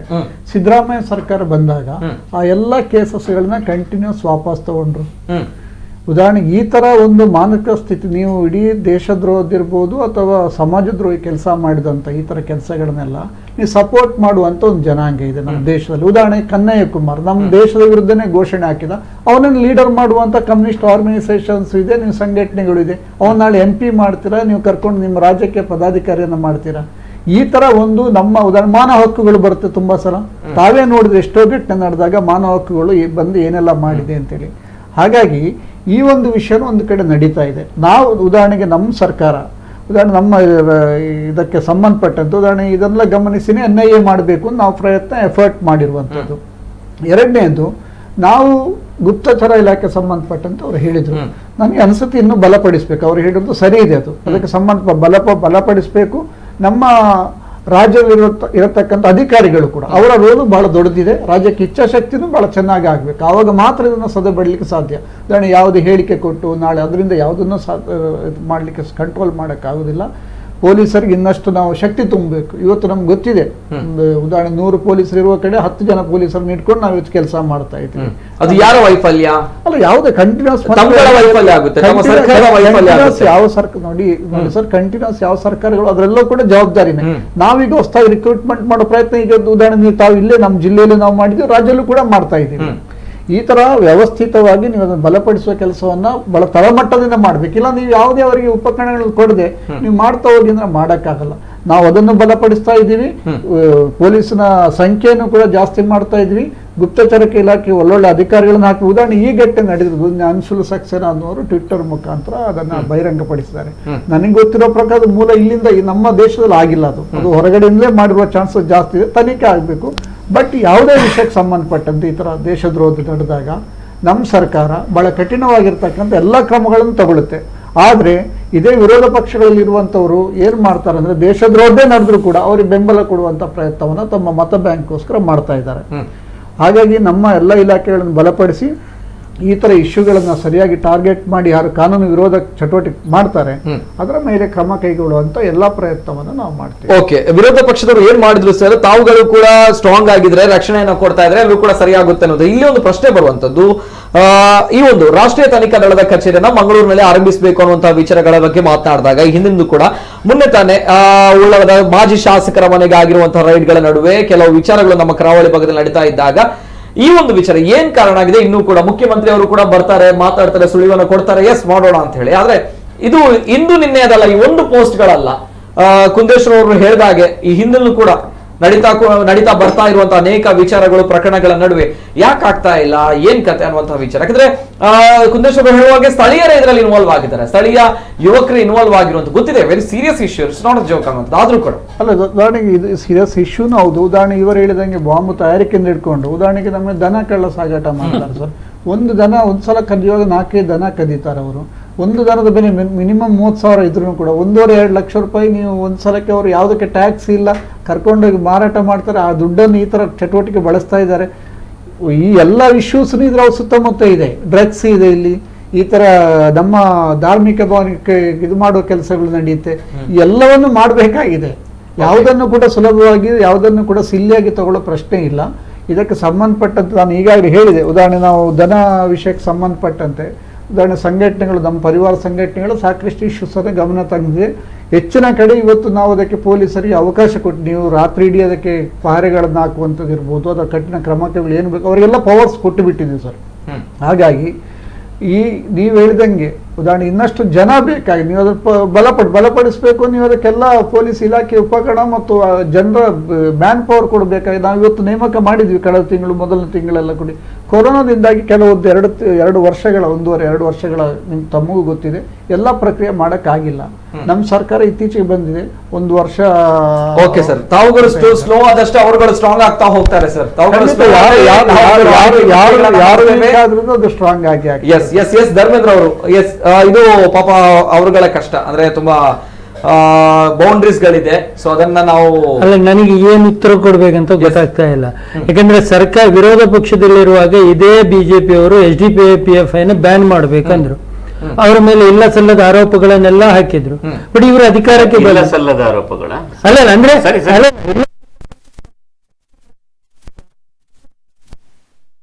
ಹೇಳಿದ್ರಪ್ಪ, ಅದನ್ನು ಒಂದು ಮಾತಿನಲ್ಲಿ ಹೇಳುವ ವಿರೋಧ ಪಕ್ಷದಲ್ಲಿರುವಾಗ ಎಲ್ಲ ಆರೋಪಗಳನ್ನ ಹಾಕಿದ್ರು. ಇಲ್ಲ ಸಲ್ಲದು ಅಂತ ತಪ್ಪಿಕೊಬೇಡಿ, ಅದು ಹೌದು, ಅರ್ಥಗಳು ಬೇರೆ ಹೋಗುತ್ತೆ. ಓಕೆ, PMI ಅನ್ನ ಬ್ಯಾನ್ ಮಾಡಬೇಕು, ಇವರು ಅಧಿಕಾರದಲ್ಲಿದ್ದಾರೆ. ಇವತ್ತಿನವರೆಗೆ ಆ ಪ್ರಕ್ರಿಯೆಗಳು ನಡೆದಿಲ್ಲ. ಎರಡನೇದಾಗಿ ನಮ್ಮ ಮಿತ್ರರು ಹೇಳ್ತಾರೆ ಪೊಲೀಸ್ ಇಲಾಖೆಗೆ ಬಲಪಡಿಸ್ಬೇಕು. ಅದು ಯಾರ ಜವಾಬ್ದಾರಿ? ಇವರು ಅಧಿಕಾರದಲ್ಲಿದ್ದಾರೆ. ಕೋವಿಡ್ ಅಂತ ಹೇಳ್ತಾ ಇದ್ದಾರೆ. ಕೋವಿಡ್ ಅನ್ನೋ ಒಂದು ಕಾರಣ ಇಟ್ಕೊಂಡಂತ ಕೋವಿಡ್ ಅನ್ನೋ ಕಾರಣವೇ ಬೇಕಾಗಿಲ್ಲ. ಇಲಾಖೆಯನ್ನು ಅಭಿವೃದ್ಧಿ ಪಡಿಸಕ್ಕೆ ದಾರಿಗಳು ಬಹಳಷ್ಟು ಇದೆ. ಅಲ್ಲ, ಮಾಡಿದ್ವಿ ನಾವು ಮಾಡಿದ್ವಿ ಅಂತ ಹೇಳ್ತಾ ಇದ್ದೀನಿ. ಮಾಡಿರಲಿಲ್ಲ, ನಾವು ಮಾಡ್ತೀವಿ. ಮಂಗಳೂರಲ್ಲಿ ನೇಮಕ ಮಾಡೋದು ತಮ್ಗೆ ಗೊತ್ತೇ ಇಲ್ವಾ? ದಯವಿಟ್ಟು ನಾನು ಮಾತಾಡೋ ಮಾತಾಡೇ ಇಲ್ಲ ನಾನು. ಅಲ್ಲ, ನೀವು ಮಾತಾಡಿಲ್ಲ. ಏನ್ ಗೊತ್ತಾ, ನೇಮಕಾತಿಗಳನ್ನ ಸಂಪೂರ್ಣವಾಗಿ ಏನು ವ್ಯವಸ್ಥಿತವಾಗಿ ಇವತ್ತಿನವರೆಗೆ ಮಂಗಳೂರಲ್ಲೂ ಕೂಡ ಆಗಿಲ್ಲ. ಮೊನ್ನೆ ಕಮಿಷನರ್ ಹೇಳ್ತಾರೆ ಮಂಗಳೂರಿನವರನ್ನ ತಂದು ರಿಕ್ರೂಟ್ಮೆಂಟ್ ಎಷ್ಟು ರಿಕ್ರೂಟ್ಮೆಂಟ್ ಆಗಿದೆ. ನಾನು ರಿಕ್ರೂಟ್ಮೆಂಟ್ ಮತ್ತು ಇನ್ನೊಂದಲ್ಲ, ನಾನು ಕೇಳ್ತಿರೋದು ಈಗ ಅವ್ರು ಹೇಳಿದ್ರು ಗೋಹತ್ಯೆ ವಿಚಾರದಲ್ಲಿ ಏನು ಇದು ದನದ ಸಾಗಾಣಿಕೆ ಪೊಲೀಸ್ನವರಿಗೆ ಅಧಿಕಾರ ಕೊಟ್ಟಿದ್ದಾರೆ ಅಂತ ಹೇಳ್ತಾ ಇದ್ದಾರೆ ಇವರು. ಆದ್ರೆ ಆ ನಂತರವೂ ಸಕ್ರಿಯವಾಗಿ ಇವತ್ತು ಗೋಹತ್ಯೆಗಳಾಗ್ತಾ ಇದೆ, ಗೋಕಳ್ತನ ಆಗ್ತಾ ಇದೆ. ಹಾಗಾದ್ರೆ ಯಾರ ವೈಫಲ್ಯ ಸ್ವಾಮಿ? ನಾನು ಮೊನ್ನೆ ಕೂಡ ನಾಗಬನದ ವಿಚಾರ ಮಾತಾಡುವಾಗ ಕೂಡ ಹೇಳಿದ್ದೇನೆ, ಒಬ್ಬ ಶಾಸಕರೇ ಪ್ರತಿಭಟನೆಯಲ್ಲಿ ಭಾಗವಹಿಸ್ತಾರೆ. ನೀವು ಶಾಸಕರು ಸ್ವಾಮಿ, ನೀವು ಪ್ರತಿಭಟನೆಯಲ್ಲಿ ಭಾಗವಹಿಸುವುದಲ್ಲ, ನೀವು ಶಾಸನ ಸಭೆಯಲ್ಲಿ ಶಾಸನ ರಚನೆ ಮಾಡಿ, ನೀವು ಶೂಟ್ ಅಂಡ್ ಶಾಟ್ ಆರ್ಡರ್ ಕೊಡಿ. ಯಾರು ಸಮಸ್ಯೆಯನ್ನು ಹುಟ್ಟಾಕ್ತಾರೆ ಅವರಿಗೆ ಏನಾದ್ರೂ ಒಂದು ತನಿಖೆಯನ್ನು ಇದು ಮಾಡಿ ಅವರ ಮೇಲೆ ಕ್ರಮವನ್ನು ಕೈಗೊಳ್ಳಿ. ಅದು ಬಿಟ್ಟು ನೀವು ಯಾರಿದ್ರು ಪ್ರತಿಭಟನೆ ಮಾಡ್ತಾ ಇದ್ದೀರಾ? ಇದರ ಅರ್ಥ ಏನು? ನೀವು ವಿರೋಧ ಪಕ್ಷದಲ್ಲಿ ಇದ್ದೀರಾ, ಅಧಿಕಾರದಲ್ಲಿದ್ದೀರಾ? ಈ ಒಂದು ಪ್ರಶ್ನಾರ್ಥಕ ಚಿಹ್ನೆ ಸಮಾಜವನ್ನ ಕೇಳುದಿಲ್ವಾ? ಇದೆಲ್ಲ ಯಾಕಂದ್ರೆ ನಾನು ಸಂಪೂರ್ಣವಾಗಿ ಹೇಳುದಿದ್ರೆ ಇವತ್ತಿನ ಭಾರತೀಯ ಜನತಾ ಪಕ್ಷ ಟೋಟಲಿ ಫೈಲಿಯರ್. ಕಾನೂನಾತ್ಮಕವಿರ್ಬೋದು, ಆಡಳಿತಾತ್ಮಕವಿರ್ಬೋದು, ಎಲ್ಲಾ ವಿಚಾರಗಳು ಕೇವಲ 40% ಕಮಿಷನ್ ತಗೊಳಕ್ಕೆ ಮಾತ್ರ ಫಿಟ್ ಇದ್ದಾರೆ. ಬಿಟ್ರೆ ಎಲ್ಲಾ ರಸ್ತೆಗಳಲ್ಲಿ, ಎಲ್ಲಾ ಕಾಮಗಾರಿಗಳಲ್ಲಿ, ಎಲ್ಲದರೊಳಗೂ ಭ್ರಷ್ಟಾಚಾರ. ಆಗಿರುವಾಗ ಇವರು ಯಾವುದಕ್ಕೂ ಫಿಟ್ ಇಲ್ಲ ಸ್ವಾಮಿ. ಇವ್ರನ್ನ ಹಿಡ್ಕೊಂಡು ನಾವು ಹಿಂದೂಗಳು ಇವತ್ತು ಬದುಕಬೇಕಾದ್ರೆ ಕಷ್ಟಪಡುವಂತದ್ದಾಗಿದೆ. ಇದನ್ನ ನಾನು ಯಾಕಂದ್ರೆ ಇವರು ನಮ್ಮ ಮಿತ್ರರು ಹೇಳಿದಾಗೆ ಸ್ಥಳೀಯವಾಗಿ ಒಂದು ವ್ಯವಸ್ಥೆ ಇದೆ. ಈ ಟೆರರಿಸ್ಟ್ನವರು ಏನ್ ಚಾಲಿಪೋಲಿಗಳು ಅಂತ ಹೇಳ್ತಾ ಇದಾರಲ್ಲ, ಅವರನ್ನು ಒಂದು ಹದ್ದುಬಸ್ತಲ್ಲಿ ಇಡಕ್ಕಾಗದಿರುವಂತ ಸರ್ಕಾರ ಇದಕ್ಕೇನು ಉತ್ತರ ಕೊಡಬೇಕು? ಇವತ್ತು ಎಲ್ಲಿ ನೋಡಿದ್ರೆ ಹಾಗಾದ್ರೆ ಒಬ್ಬ ಹಿಂದೂ ಮುಕ್ತವಾಗಿ ಸಮಾಜದಲ್ಲಿ ಇದ್ದು ತಿರ್ಗಕ್ಕಾಗದಿರುವಂತ ಪರಿಸ್ಥಿತಿ ನಿರ್ಮಾಣ ಆಗ್ತಾ ಇದೆ ಅಂದ್ರೆ ಇದರ ಅರ್ಥ ಏನಿದೆ? ಸರಿ, ನಕಲಿ ದೇವರನ್ನ ಒಡೆಯುವ ಸಮಯ ತಾವು ನೋಡಿದ್ರೆ ಎಸ್, ಅದೊಂದು ವಾಕ್ಯವನ್ನ ಹಾಕಿ ಬರೆದಿರುವಂತಹ ವಾಕ್ಯ, it's time to break false gods ಅನ್ನುವಂಥದ್ದು, ನಕಲಿ ದೇವರನ್ನ ಒಡೆಯುವ ಸಮಯ ಅನ್ನುವಂತಹ ವಾಕ್ಯ.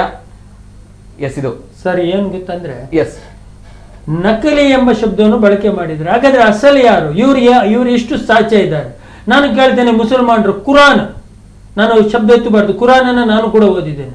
ಕುರಾನ್ ನಲ್ಲಿ ಇರುವಂತ ಅಂಶಗಳಲ್ಲಿ 10% ಇವರು ಜೀವನದಲ್ಲಿ ಅಳವಡಿಸ್ಕೋತಾರ? ಕುರಾನ್ ಅಲ್ಲಿ ಏನು ಹೇಳಿದೆಯಾ ಅದ್ರ 10% ಜೀವನದಲ್ಲಿ ಅಳವಡಿಸ್ಕೋತಾರ ಇವರು? ಇಲ್ಲ.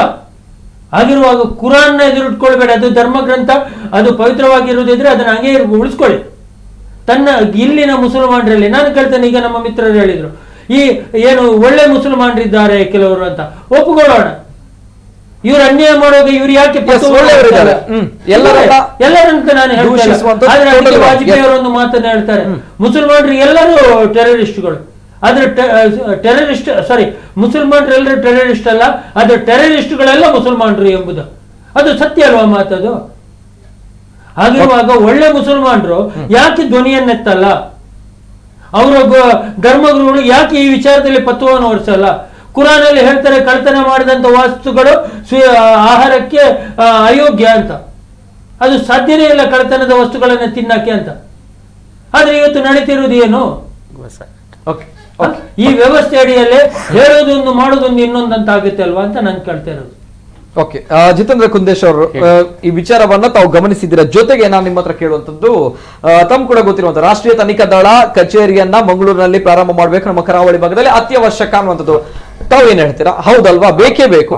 S, why so much delay? ಅಥವಾ ಆಗುತ್ತಾ ಆಗಲ್ವಾ ಅನ್ನುವಂತ ಪ್ರಶ್ನೆ.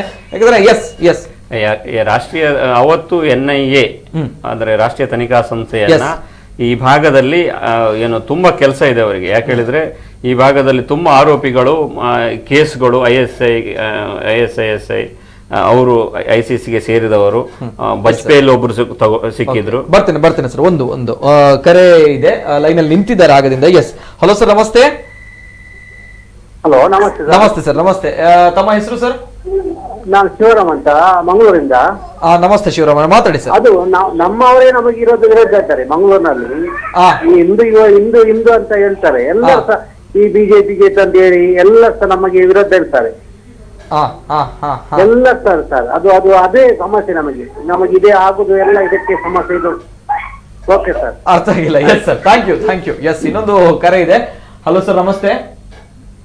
ಓಕೆ, ಕರೆ ಮಾಡಿದಾಗ ದಯಮಾಡಿ ತಮ್ಮ ಟಿವಿ ಅಲ್ಲಿ ಮ್ಯೂಟ್ ಮಾಡಿ ಕರೆ ಮಾಡಿ, ಇಲ್ಲದಿದ್ರೆ ಕರೆ ಕಟ್ ಆಗುತ್ತೆ. ಎಸ್ ಸರ್, NIA ಬಗ್ಗೆ ಎಷ್ಟು ನಿಜವಾಗ್ಲೂ ಕೂಡ ಈ ಸಂದರ್ಭಗಳಲ್ಲಿ ಸೂಕ್ತ, ಜೊತೆಗೆ ಪೂರಕ ಕೂಡ ಹೌದು, ಬೇಕೇ ಬೇಕು ಅನ್ನೋದಾದ್ರೆ ಎಲ್ಲವೂ ಕೂಡ ಏನೋ ಕಣ್ಣಿಗೆ ಬೆಣ್ಣೆ ಹರಿಸುವಂತಹ ಕೆಲಸಗಳು ಆಗ್ತಾ ಇದೆ. ಎಸ್ ಸರ್, ಅದೇ ಕೇರಳದಲ್ಲಿ, ಕಾಸರಗೋಡ್ನಲ್ಲಿ, ಆ ಭಾಗದಲ್ಲಿ ISIS ಇದಕ್ಕೆ ಸೇರಿ ಕೆಲವರು ಯುದ್ಧದಲ್ಲಿ ಸತ್ರು, ಕೆಲವರು ಪಾಯ್ಖಾನೆ ತೊಳೆದು ಬೇಜಾರಾದ್ರು, ಮತ್ತೆ ಕೆಲವರು ವಾಪಸ್ ಬರ್ಲಿಕ್ಕೆ ಮನಸ್ಸಿದೆ ಅಂತ ಹೇಳ್ತಾ ಇದ್ರು ಅಂತ ತುಂಬಾ ವಿಷಯಗಳು ಮೀಡಿಯಾ ನ್ಯೂಸ್ಗಳಲ್ಲಿ ನಾವು ಕೇಳ್ತಾ ಇದ್ದೇವೆ.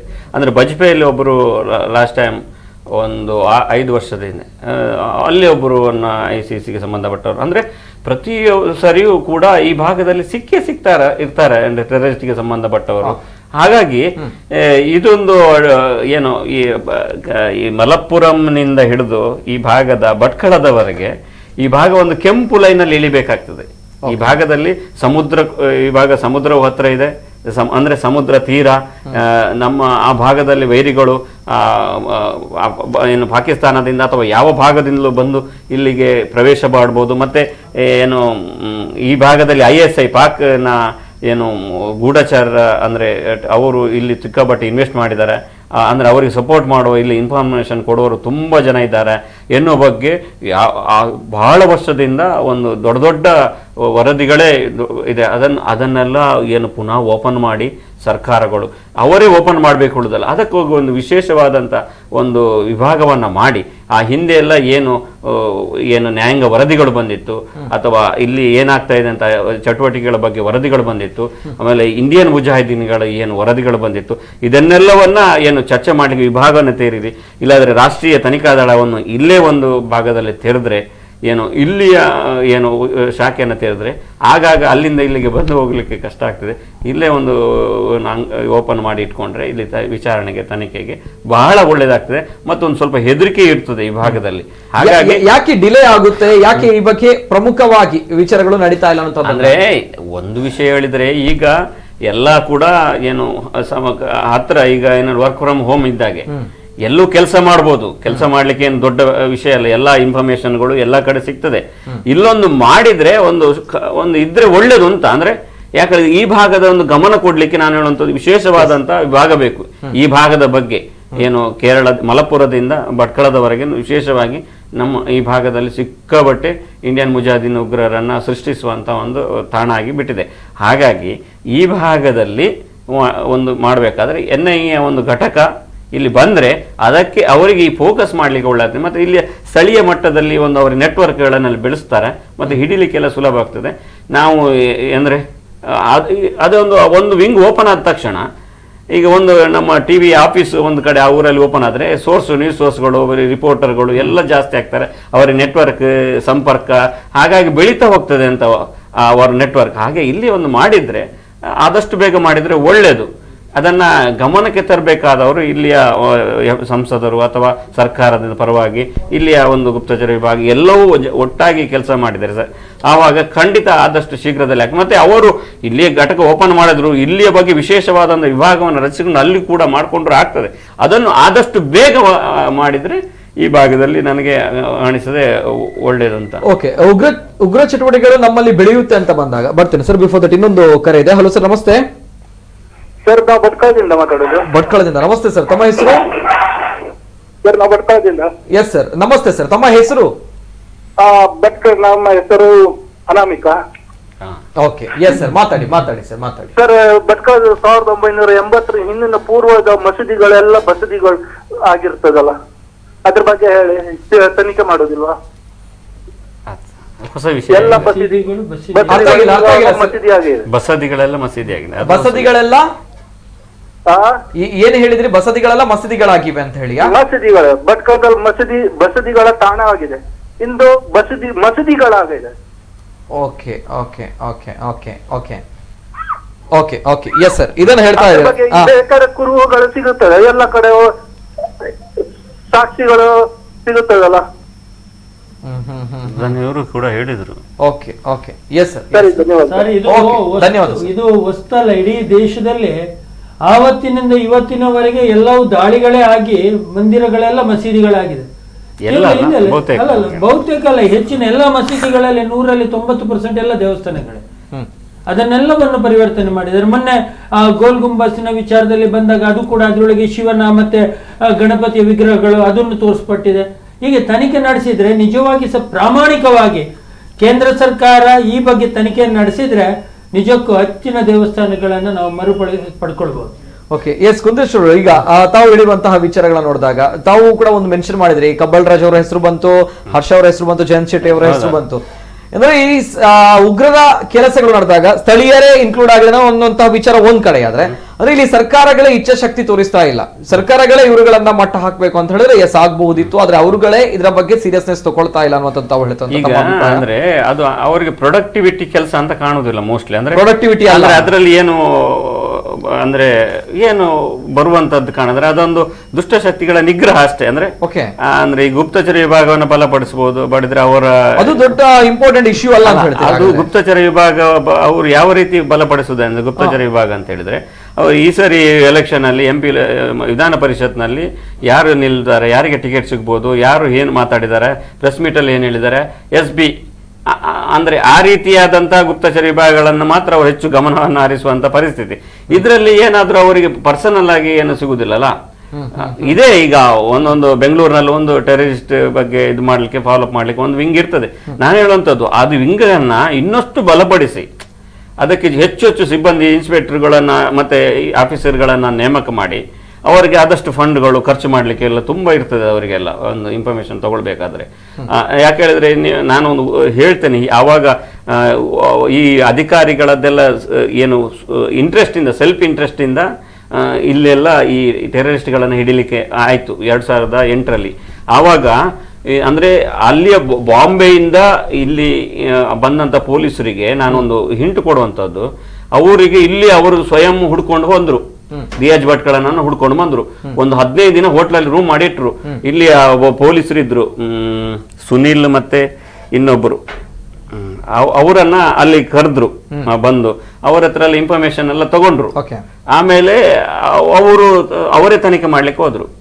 ಇವರಿಗೇನು ಸರಿಯಾದ ಮಾಹಿತಿ ಕೊಡ್ಲಿಲ್ಲ. ಓಕೆ. ಆಮೇಲೆ ಆ ಸಂದರ್ಭದಲ್ಲಿ ಒಂದು ವೇಳೆ ಇವರು ಸಂಘಟಿತ ದಾಳಿ ಮಾಡಿದ್ರೆ ರಿಯಾಜ್ ಭಟ್ಕಳ ಇವತ್ತು ಅರೆಸ್ಟ್ ಮೈನ್ ಇಂಡಿಯಾ ಅಂದ್ರೆ ಈ ನಾನು ಹೇಳಿ NIA ಯಾಕೆ ಬೇಕು ಅಂತ ಹೇಳಿದ್ರೆ ಇಲ್ಲೇ ಒಂದು ವ್ಯವಸ್ಥಿತವಾದ ಇದ್ರೆ ಸುಲಭದಲ್ಲಿ ಏನು ಅದನ್ನೆಲ್ಲ ಹಿಡಿಲಿಕ್ಕೆ ಆಗ್ತದೆ. ಆಮೇಲೆ ಅವರು ಅಲ್ಲಿ ಹೋಗಿ ಬಂದು ಮತ್ತೆ ಒಂದ್ಸರಿ ಬರುವಾಗ ಮತ್ತೆ ಇವರು ಅದೇ ಜಯಂತ್ ಶೆಟ್ರು ಇಲ್ಲಿ ವಿಶೇಷ ಸ್ಪೆಷಲ್ ಸ್ಕ್ವಾಡ್ ಜಯಂತ್ ಶೆಟ್ರು ಇನ್ಸ್ಪೆಕ್ಟರ್, ಆಮೇಲೆ ಇವರಿದ್ರು ಇನ್ಸ್ಪೆಕ್ಟರ್ ವೆಂಕಟೇಶ್ ಪ್ರಸನ್ನ, ಅವರೆಲ್ಲ ಎಷ್ಟು ವರ್ಕೌಟ್ ಮಾಡಿದ್ದಾರೆ ಹೇಳಿದ್ರೆ ಮುಳ್ಳಾಲ್ ಮುಕ್ಕಚೇರಿ ಅವರನ್ನು ಅಲ್ಲಿ ಹಿಡಿಯುವಾಗ ಒಬ್ರು ಆ ಭಾಗದ ಏರಿಯಾದಲ್ಲೆಲ್ಲ ಹೋಗುವ ಮುಕ್ಕಚೇರಿ ಮಸೀದಿ ಹತ್ರ ಆ ಭಾಗದಲ್ಲೆಲ್ಲ ಹೋಗುವಾಗ ಭಿಕ್ಷುಕರಾಗಿ ಹೋಗುದು ಅಂತದ್ದು, ಅಂದ್ರೆ ಒಳಗಡೆ ಎಷ್ಟು ಜನ ಇದ್ದಾರೆ ಚೆಕ್ ಮಾಡುವ ವೇಷ ಮಾಡುವ ಎಲ್ಲ ಒಂದು ಪಿಕ್ಚರ್ ಅಲ್ಲಿ ಏನು ಬರ್ತದೆ ಅದು ಕೂಡ ಮಾಡಿದ್ದಾರೆ. ಅಲ್ಲಿ ಒಂದು ಇವರು ಬಾರ್ನಲ್ಲಿ ಇನ್ಸ್ಪೆಕ್ಟರ್ ಕೂತ್ಕೊಂಡು ಇಲ್ಲಿ KMC ಹತ್ರ ಅವರನ್ನು ಹಿಡಿಲಿಕ್ಕೆ ಅಲ್ಲಿ ಅರಗಿದ್ದ ಉಗ್ರ ಹಿಡಿಲಿಕ್ಕೆ ಇವರು ಅಲ್ಲಿ ಬಾರಲ್ಲಿ ಕೂತು ಇನ್ಸ್ಪೆಕ್ಟರ್ಗಳು ಏನು ಕುಡಿಯುವ ಎಲ್ಲ ಸ್ಟೈಲ್ ಎಲ್ಲ ಮಾಡಿಕೊಂಡು ಆಮೇಲೆ ಹಿಡಿದಿದ್ದಾರೆ. ಅಂದ್ರೆ ತುಂಬಾ ಕಷ್ಟಪಡ್ತಾರೆ ಸ್ವಯಂ. ಅಂದ್ರೆ ನಾನು ಹೇಳೋದು ಸ್ವಲ್ಪ ಅವರಿಗೆ ಇನ್ನಷ್ಟು ಉತ್ತೇಜನ, ಅವರಿಗೆ ಸಿಬ್ಬಂದಿ ಮತ್ತೆ ಅಂತ ಪೊಲೀಸರ ಇಂಟ್ರೆಸ್ಟೆಡ್ ಯಾರೆಲ್ಲ ಇರ್ತಾರೆ ಆರಂಭ ಒಂದು ಒಳ್ಳೆ ಹುಮ್ಮಸ್ಸಲ್ಲಿ ಇರ್ತಾರೆ, ತುಂಬಾ ಜನ ಒಳ್ಳೆ ಪೊಲೀಸ್ ಅಧಿಕಾರಿಗಳು ಇರ್ತಾರೆ, ಅವರಿಗೆ ಸ್ವಲ್ಪ ಇಂಟ್ರೆಸ್ಟ್ ತೋರಿಸಿ ಉತ್ತೇಜನ ತೋರಿಸಿ ಅವರಿಗೆ ಒಂದು ಒಳ್ಳೆ ಕೆಲಸ ಮಾಡ್ಲಿಕ್ಕೆ ಅವಕಾಶ ಮಾಡಿಕೊಟ್ರೆ ಖಂಡಿತ ಏನು ಈ ಭಾಗದ ಏನು ಒಂದು ಏನು ದುಷ್ಟಶಕ್ತಿಗಳಿಗೆ ಒಂದು ಸಂದೇಶವಾಗಿ ಹೋಗಬೇಕು. ನಿಮ್ಮನ್ನು ಏನು ಮಾಡಿದರೆ ನಮ್ಮನ್ನು ಹಿಡಿದೇ ಹಿಡಿತೇವೆ, ನೀವು ಮೊಬೈಲಲ್ಲಿ ಮಾಡಿ ಅಥವಾ ಕಂಪ್ಯೂಟರಲ್ಲಿ ಮಾತಾಡ ಡಾರ್ಕ್ ನೆಟ್ ಎಲ್ಲೂ ಮಾಡಿದ್ರು ಡಾರ್ಕ್ ನೆಟ್ನಲ್ಲಿ ಮಾಡಿ ಎಲ್ಲೂ ಮಾಡಿದ್ರು ಕೂಡ ನಿಮ್ಮನ್ನು ಅರೆಸ್ಟ್ ಮಾಡ್ತೇವೆ. ಹೇಗೆ ಮಂಗಳೂರು ಮುಸ್ಲಿಂ ಪೇಜ್ ಬಂದಾಗ್ಲಿಲ್ವಾ, ಮೈಕಲ್ ತಬಿಸಾಯ ಪೇಜ್ ಬಂದಾಗ್ಲಿಲ್ವಾ, ಅರೆಸ್ಟ್ ಆಗ್ಲಿಲ್ವಾ, ಅದು ಏನು ದೊಡ್ಡ ಹೈಲೈಟ್ ಆಗ್ಲಿಲ್ಲ ಅಂತ ನಾನು ಹೇಳುವಂತ. ಇದೆಲ್ಲ ಏನ ಆಗ್ಬೇಕು, ಇಂಥ ಒಳ್ಳೆ ಕೆಲಸ ಮಾಡುವಂತ ಅಧಿಕಾರಿಗಳಿಗೆ ಒಳ್ಳೆಯ ಒಂದು ಸಪೋರ್ಟ್ ಸಿಗ್ಬೇಕು. ಆಗ ಯಾರಿಗೆ ಒಳ್ಳೇದಾಗ್ತದೆ. ಈಗ ರಾಜಕೀಯ ಅಂತಲ್ಲ, ಜನಸಾಮಾನ್ಯರ ಬದುಕು, ಹಿಂದೂ ಮುಸ್ಲಿಂ ಕ್ರೈಸ್ತರು ಅಂತ ಎಲ್ಲ ಜಾತಿ ಧರ್ಮದವರು ಚೆನ್ನಾಗಿ ಒಂದು ನೆಮ್ಮದಿಯಿಂದ ಬದುಕಲಿಕ್ಕೆ ಆಗ್ತದೆ. ರಾಜಕೀಯದಲ್ಲಿ ಅದೊಂದು ವಿಷಯ ಬೇರೆ, ಯಾರು ಗೆಲ್ತಾರೆ, ಇದು ಮಾಡ್ತಾರೆ, ಯಾರು ಸಪೋರ್ಟ್ ಮಾಡ್ತಾರೆ, ಟ್ರಾನ್ಸ್ಫರ್ಗೆ ಎಷ್ಟು ಅದು ಇಷ್ಟು ಇದು ಮಾಡಿ ಇದು ನಮಗೆ ಬೇಕಾದವ್ರನ್ನ ಹಿಡಿಬೇಡ, ಅವರಿಗೆ ಬೇಡದವ್ರನ್ನ ಕೇಸ್ ಹಾಕು ಅಂಥದಕ್ಕೆಲ್ಲ ಪೊಲೀಸರು ತುಂಬಾ ಜನ ಸಿಗ್ತಾರೆ. ಆದ್ರೆ ಇಂಥ ಕೆಲಸ ಮಾಡ್ಲಿಕ್ಕೆ ಕಡಿಮೆ ಸಂಖ್ಯೆಯಲ್ಲಿ ಸಿಗುವಂತವರು ಅವರನ್ನ ಸ್ವಲ್ಪ ನೀವು ನೋಡ್ಕೊಳ್ಬೇಕು, ಅವರಿಗೆ ವಿಶೇಷ ಸ್ಥಾನಮಾನ ಕೊಡಬೇಕು. ಅದ್ರಲ್ಲಿ ಏನು ಲಾಭ ಬರುವುದಿಲ್ಲ, ಹಣ ಬರುವುದಿಲ್ಲ. ಇಸ್ಪಿಟ್ ಕ್ಲಬ್ ಇಂದ ಅಥವಾ ಮರಳು ಸಾಗಾಣಿಕೆಯಿಂದ ಅಥವಾ ಇನ್ಯಾವುದೋ ಕ್ಲಬ್ಗಳಿಂದ ಅವರಿಗೆ ಏನು ಸಿಗುವುದಿಲ್ಲ.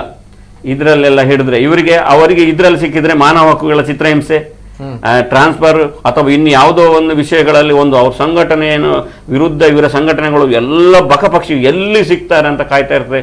ಎಷ್ಟು ಅಲಿಗೇಷನ್ ಮಾಡ್ಲಿಕ್ಕೆ ಆಗ್ತದೆ ಅಷ್ಟು ಮಾಡ್ತಾರೆ, ಎಷ್ಟು ಕಿರುಕುಳ ಕೊಡ್ಲಿಕ್ಕೆ ಆಗ್ತದೆ ಅಷ್ಟು ಕಿರುಕುಳಗಳನ್ನು ಕೊಡ್ತಾರೆ.